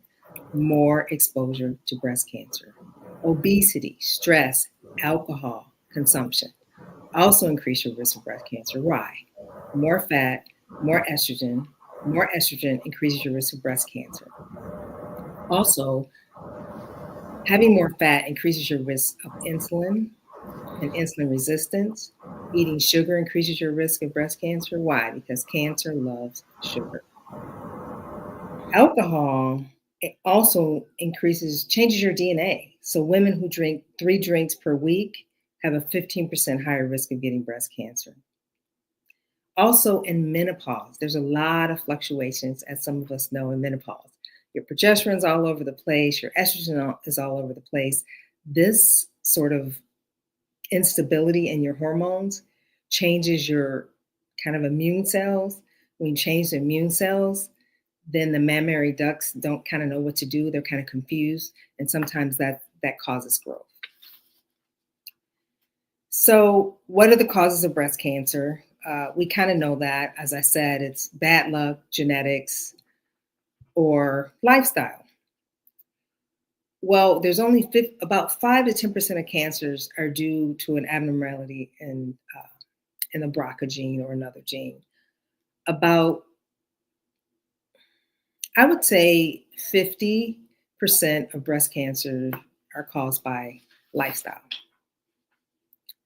In regard to genetic testing, if you have a family member who has had breast cancer that is less than 50 years old, you 100% need genetic testing. Some of the tests that the doctors might talk to you about may be called Myriad or Gale, but implore your doctor. Some doctors won't even ask you if you have a history of breast cancer. So if you go to the doctor and they don't ask you if you have a history of breast cancer, make sure you tell that doctor you have a history of breast cancer, or find a doctor. Treat yourself to a good doctor that will ask you the questions that need to be asked. When you take the Myriad or the Gale, they'll give you something called a Tyrer-Cuzick score. The Tyrer-Cuzick score tells you your lifetime risk of having breast cancer. If that number is over 20%, then the recommendation is to get additional testing, meaning every 6 months you get some kind of testing. You either have a mammogram or an MRI. And we're still kind of going through the studies and what makes sense, but for now, you'll do that for 5 years. Just to, if you have breast cancer, if something's growing, we're going to detect it. What can we do to decrease the risk? Monthly breast self-exams. There are some societies, I think the American Breast Cancer Society says you don't have to do at-home breast exams. I disagree vehemently, especially as it relates to Black women. You should be doing breast exams after your cycle, not before. Before your cycles, your breasts are lumpy and you can feel some things that aren't really there. So you always want to do it after your cycle. I tell my patients who are postmenopausal to do it on your birthday. My birthday is March 23rd. So on the 23rd of every month, I'll do my breast exam just to remember. You also need yearly mammograms. Some societies say you don't have to get a mammogram every year. You can get a mammogram every 2 years. I disagree with that. You need yearly mammograms. The insurance is covering it. You pay for insurance. There's plenty of places that have free mammograms. So you definitely want to get a mammogram. And then if you have if you have a genetic history, your grandmother, your mother, your sister, anybody had breast cancer, you want to get the genetic testing, which is either Myriad or Gale that are the big big companies that do it. And I'm giving you these names so you'll know what to ask for. So before menopause, your breasts feel kind of lumpy. I kind of say that your breasts kind of feel like you put your hands in a bowl of noodles. But what you don't want to feel is you don't want to feel something that feels like an almond or a sweet pea or cherry. You don't want to feel anything that's sort of like discreet, like you can make a ball out of it. You don't want to feel anything like that. After menopause, your breasts kind of feel soft, less firm, kind of lumpy. So the breast exams are different when you're in premenopause and perimenopause versus postmenopause. Postmenopause is a year after you haven't had any cycle. There's some other lifestyle diseases that increase the risk of breast cancer. We talked about alcohol, obesity. Physical inactivity increases your risk of breast cancer because it increases your risk of insulin resistance, smoking, xenoestrogens, which we'll talk a little bit about later, and then also night shift work increases your risk of breast cancer because of the hormonal abnormalities. So I want to talk a little bit about insulin resistance. Again, sugar makes cells grow and promotes inflammation. Cancer cells, especially breast cancer, they love sugar. So you want to make sure that you don't have insulin resistance, that you don't have diabetes, that you don't have metabolic syndrome. You want to prevent from having that because that increases your risk of breast cancer. One of the things you can do, and some physicians do it and some don't, is they don't check your fasting insulin. So you always want to get your fasting insulin checked. Generally speaking, in an integrative space, we like that fasting insulin to be less than 5. If your doctor is not checking your fasting insulin, have them check it. If it's greater than 5, you can do something about it. You can do intermittent fasting. You can watch your food. You can exercise. You can change your life. I want to talk a little bit about xenoestrogens because I mentioned that, and some people might be like, what is a xenoestrogen? A xenoestrogen is like an estrogen. It binds to the estrogen receptor, and it makes the body think that it's estrogen. But these are disruptors, and they're found everywhere. Cleaning products, nail polish, sunscreen. What are xenoestrogens? Parabens, plastic, nonstick coatings, pesticides, foods, meat, fish, dairy products, water systems. You should always, as much as you can, have filtered water, and as much as you can, drink your water out of glass or metal and not plastic. The other thing that causes increases in breast cancer risk is your gut flora. So taking antibiotics disrupts gut flora. What can you do about bad gut flora? So estrogen becomes absorbed when you have bad gut flora. It's supposed to be eliminated. So what are some of the things you can do? Practical stuff. Eating more fiber. You can even add fiber to a smoothie or your coffee. Take probiotics. Everyone should probably take some kind of probiotic, and not all supplements are created equal. So make sure that you have a clean supplement that doesn't have sugar and other fillers in it. We can also fight cancer by the plateful. Eat plant-based foods on your plate. You should have protein, vegetables, and a complex carbohydrate. How do you eat that food? You eat your protein first. You eat your vegetables first, then you eat your protein, then you eat your complex carbs. That's another thing you can do to decrease your insulin is you eat like that, and then you walk for half an hour after you've eaten. That decreases your insulin dramatically. Have a colorful plate. Have breakfast full of vitamin B12, folate. Good sources of these items are strawberries, melons, oranges, cereal, tomatoes. I have some slides if anybody wants them. I see a couple of people writing things down. So if you want the slides, I'm happy to give them to you. Green tea. Green tea is my favorite because it's easy. And honestly, it took me a long time to convert from coffee to green tea. And it's difficult because it was a comfort for me. I wake up, I have my warm coffee. So what I figured out how to do is start using matcha. So I put a scoop of matcha in my frother with a little bit of non-dairy milk, and that satisfied my craving, and my comfort. So that's one thing you can do. You can also just have green tea. What does green tea do? It's an antioxidant. It helps with weight loss. It helps decrease your blood sugar. It helps your brain. It helps your gut health. And it decreases your risk of diabetes. So the takeaway, green tea.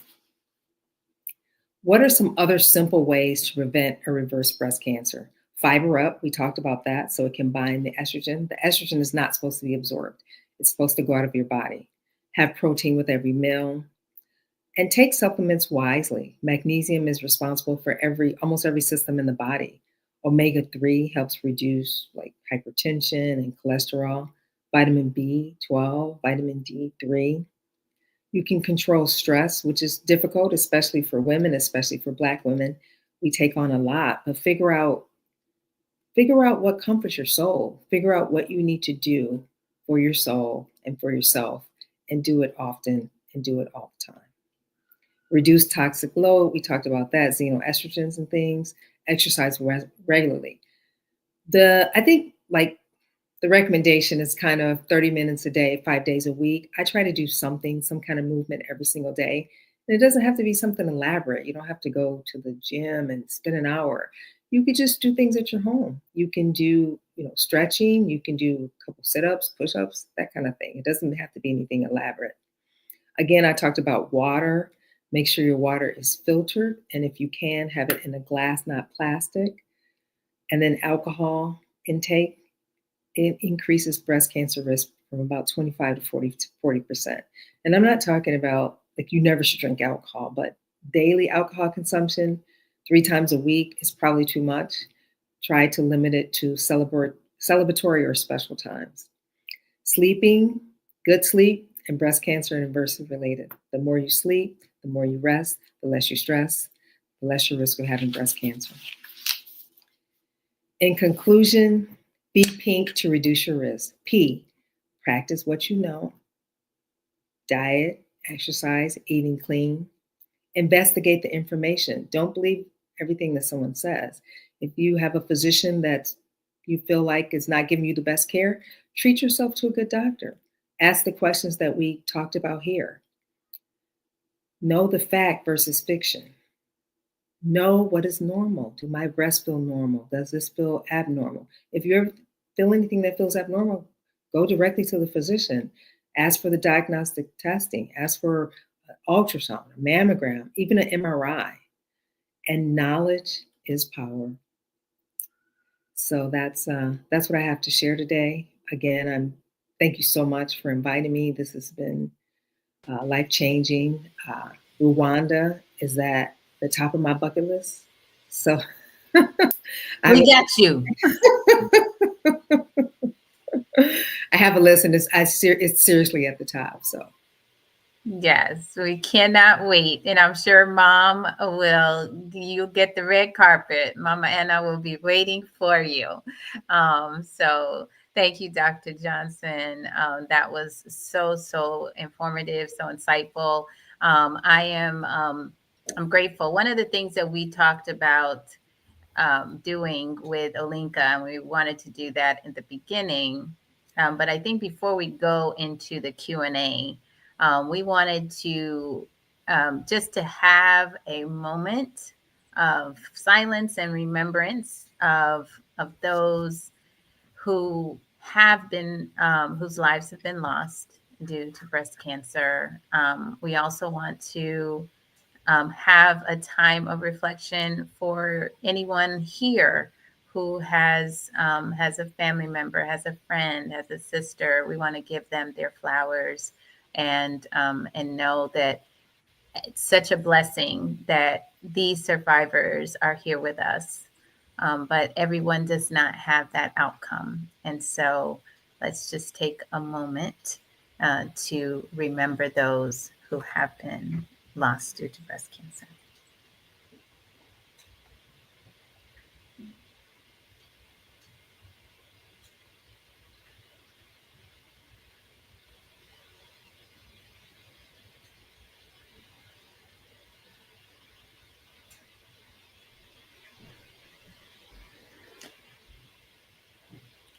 Thank you.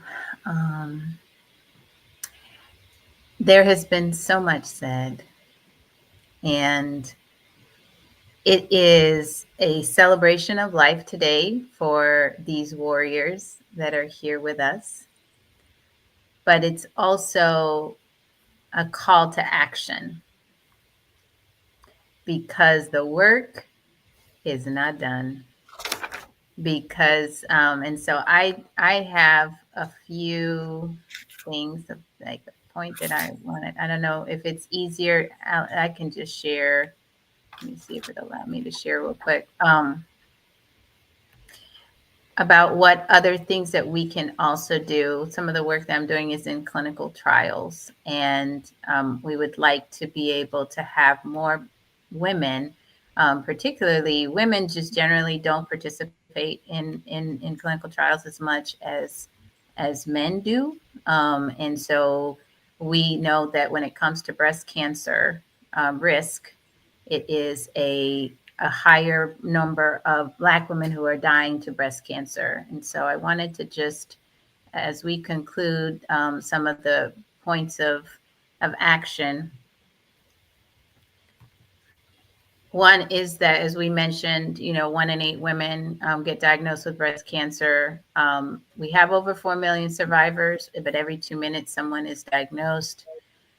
It's important that in addition to the community activism and in addition to all of the things that Dr. Johnson talked about regarding diet and exercise and getting your mammograms annually and making sure that you do your self breast exam. I like the idea of doing it on your birthday because and for some of us who don't have our cycles on it as we used to, it's like, okay, so that is such a great point that I can apply right now. And this is my birthday month, yay, November 26th, just, but anyway, but on a serious note, there are treatments that come through clinical trials that may not be available for everybody. And so I know there's a lot of skepticism in communities of color about participating, but you can find that you can have access to medication. So drug and treatments can affect different groups differently. And so when we look at the statistics of mortality for particularly for Black women, because the majority of people on this call are, I would say that if we don't recognize that, then we're not able to truly see how we can find better treatments and opportunities and therapies. So representation matters. Safety and efficacy are number one priority when it comes to clinical trials, despite history that we all know about. But I do want to assure you that that is the number one priority. So it also the reason why diversity is important that it builds confidence in new treatments within communities. It's essential that we address inequalities. Systemic racism is real. We may not have access to the same quality of care, but that's why we have to take ownership with areas that we can. We also know that there are more aggressive types of breast cancer that seem to be affecting African American women. And so that's why further research is needed, and we encourage you to participate if given an opportunity. Underrepresentation in trials leads to gaps in treatment knowledge. So if we don't know what is different in how we're responding to treatments, then that leaves a void and a gap. But really just the benefits are accessing new treatments before so that we can have more generalizable data. You're closely monitored by healthcare professionals throughout that process. You get to contribute to the better health outcomes for your community and the potential for improved personal health outcomes. So I just wanted to share that because I feel like it's important for us to have all hands on deck, right? We want to utilize every single resource. So we talked about things that have been done in terms of advocacy, in terms of the medical application. And we just wanted to give an opportunity for a few questions. So if the panelists have any questions for Dr. Johnson, definitely feel free to ask. I did have a question. Yes, in regards to when we're asking our doctors about what testing needs to be done. I know that there is like a breast cancer breast cancer risk calculator for Black women. Do you, that's just like a kind of a high level one, but if you can repeat again the specific tests and who would be, who should be getting those tests done. If you have a risk of breast cancer in your family, so that's kind of first degree relatives, grandmother, sister, aunt, even, and some people just think about sort of on the maternal side. So on the paternal side as well, paternal aunts, paternal grandmother, it all matters. And if she was less than 50 years old when she got diagnosed with breast cancer or ovarian cancer, that's the other thing that people don't talk about much. And regardless of age, if any first degree relative had ovarian cancer, then you should get the testing. There's a couple companies that are popular. One of them is called Myriad and the other one's called GAIL, G-A-I-L, that'll do this Tyrer-Cuzick, which is kind of scores your lifetime risk of breast cancer and your family history. And this is something that the insurance is going to pay for. So you don't have to worry about, can I afford it? Myriad specific, I have a great relationship with them. If for some reason you are qualified to get the testing and your insurance doesn't cover it, they have some tests that they can give for free or at a very discounted rate. So don't count yourself out just because, like, if your insurance says it can't cover it. That's fantastic. That is so important to know that that those resources are available if our insurance is not able to cover it. I wanted to. Sorry. Yes, Auntie Philippa. Yeah, Auntie Pink. Yep. Have a question. Yes, for you.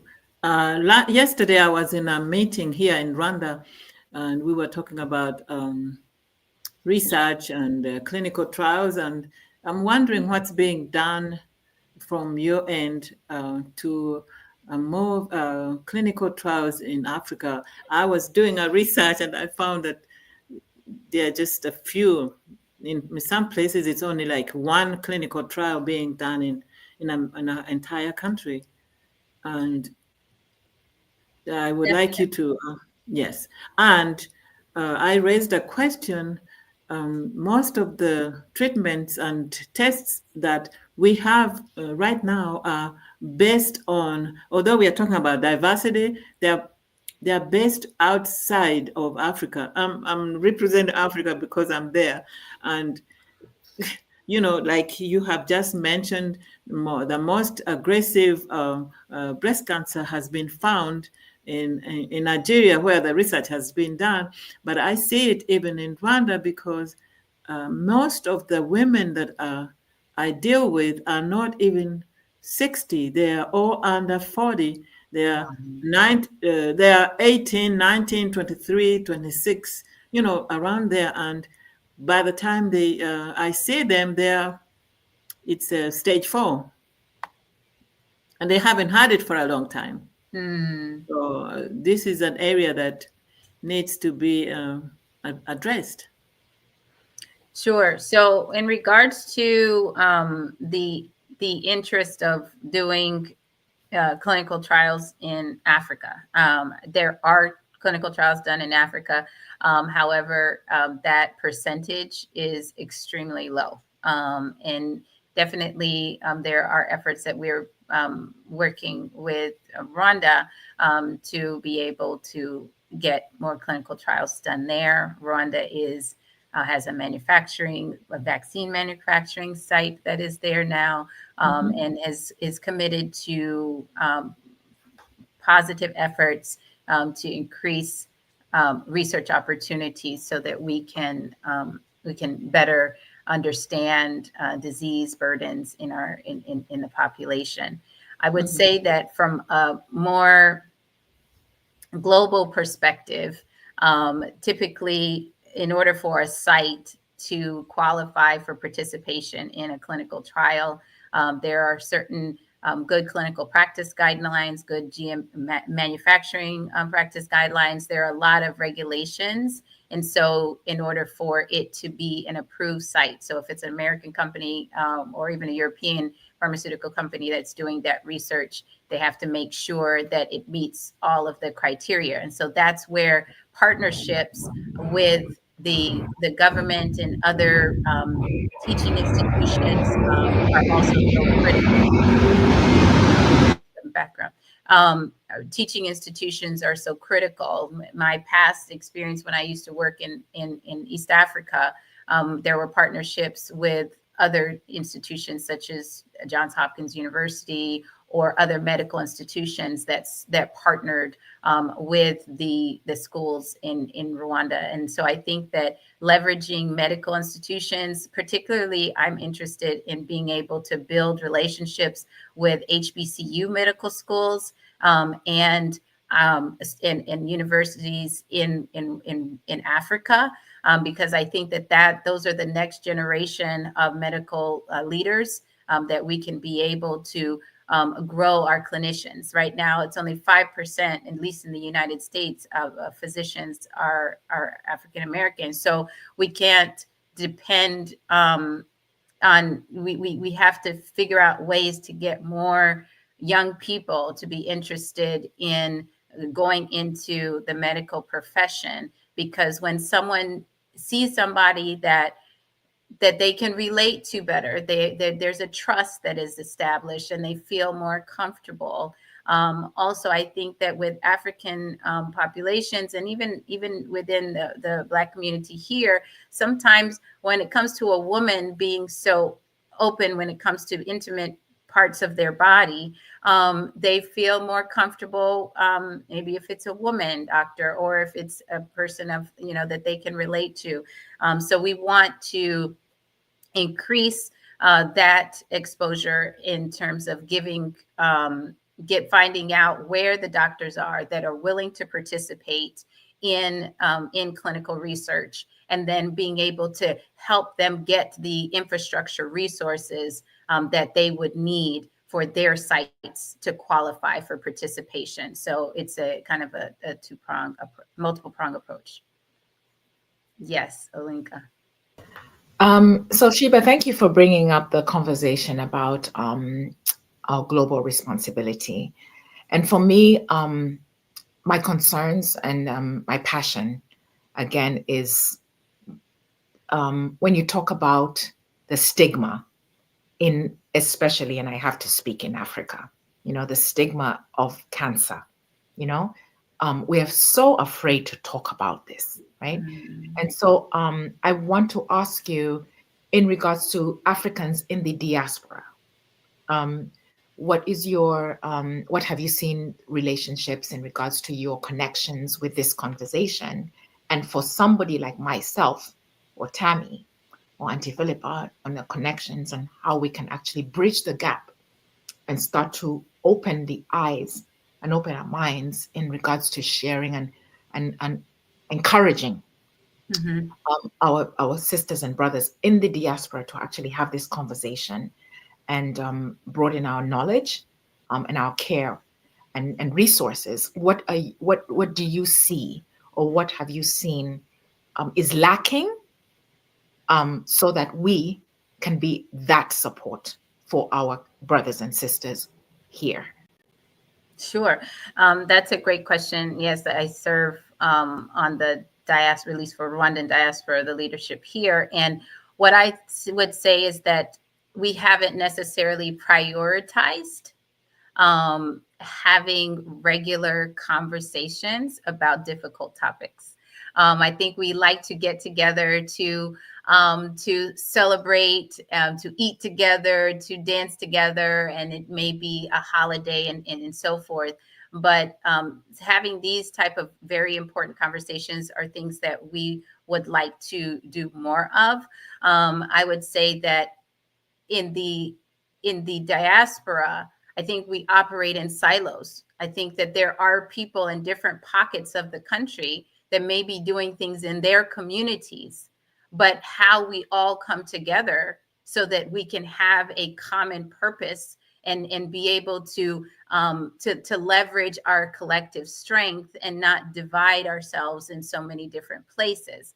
So what would that mean? One of the initiatives that I'm working on right now is being able to use technology and harness artificial intelligence and so forth to be able to identify different community action groups across the country that's particularly are working in communities of color, so that we can be able to have advocates like Dr. Johnson and other physicians that are willing to have those conversations. So we have culturally sensitive training curriculum and programs that can be able to say, okay, this is how you would talk to somebody about participation. This is how we can talk to mothers groups about breast exams, how to do it. Like, okay, Dr. Johnson can tell us, do it on your birthday or do it, whatever.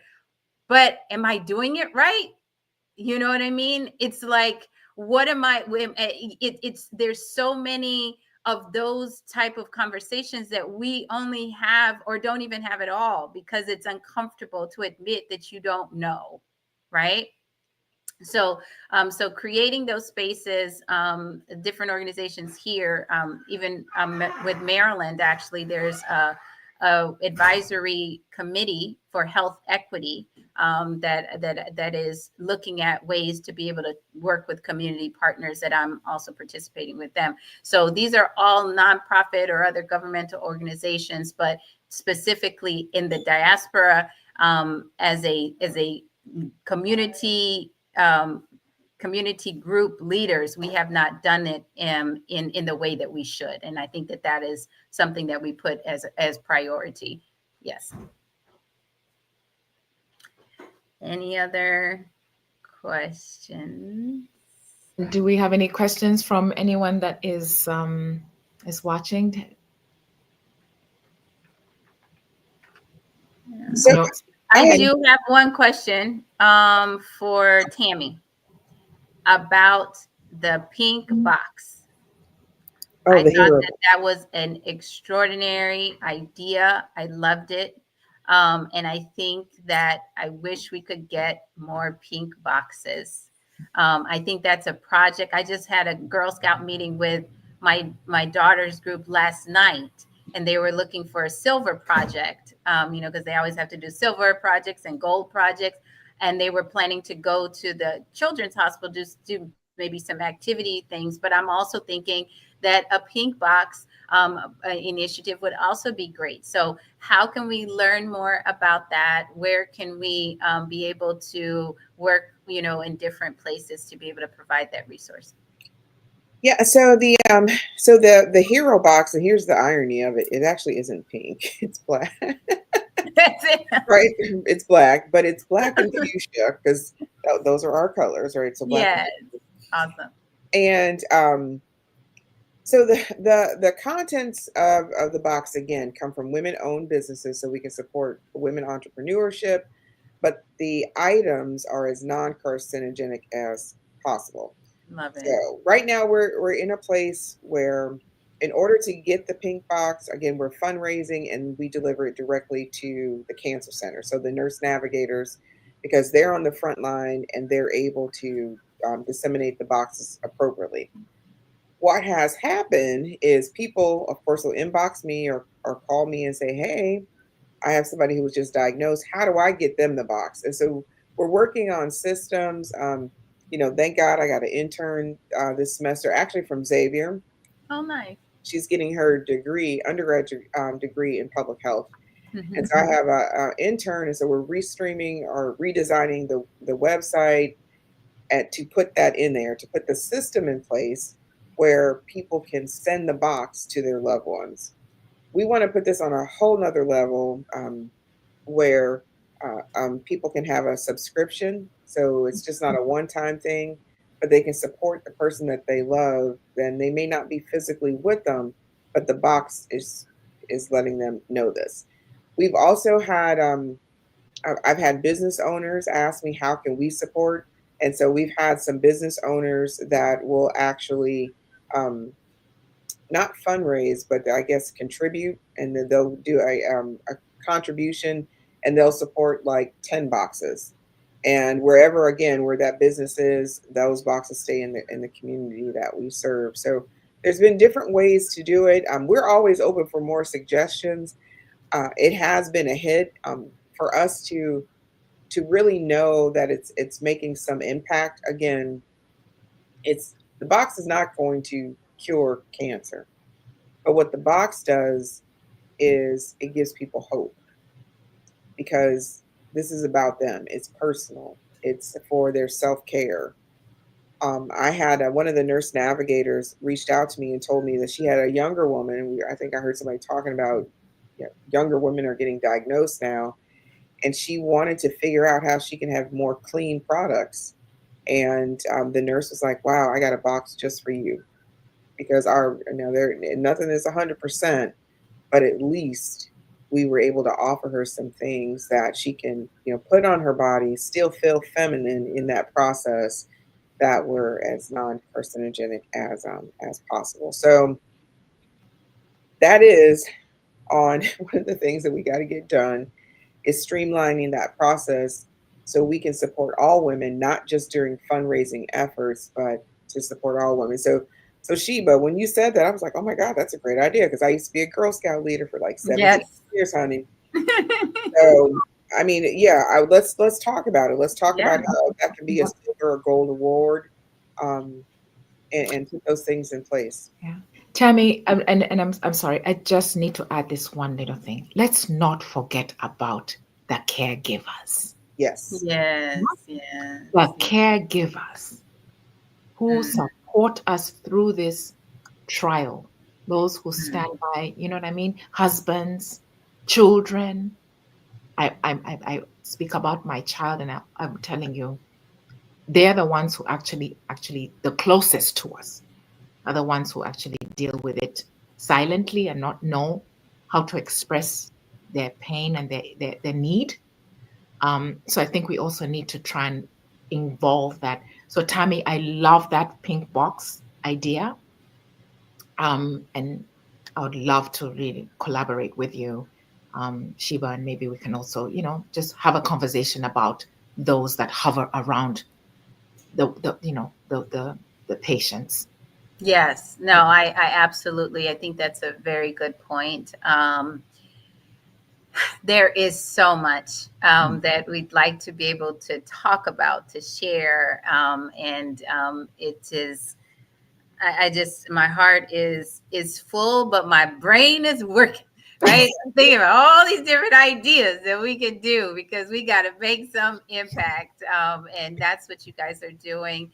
I would like to say that what has started should not finish with this discussion. I think that these incredible speakers, that I so sincerely thank you for taking time on your Saturday to be with us, and even those who are here watching. Thank you for your work. Thank you for your commitment. Thank you for your love for other people and for making a difference in your communities. There'll be a lot of pink hero boxes that we're going to have. I would like to mention one other thing about Auntie Pink and the Pink House. The Pink House right now needs support.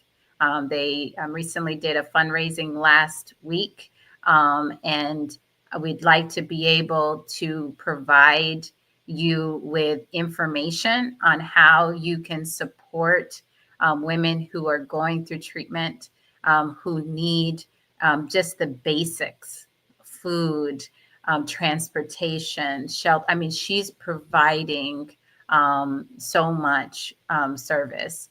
And so you can click on that link. And go to her link tree. It's the link tree /BCIA Africa. And please, please, please, support. If you need more information, you can also go to breastcancerafrica.org, and you can find that.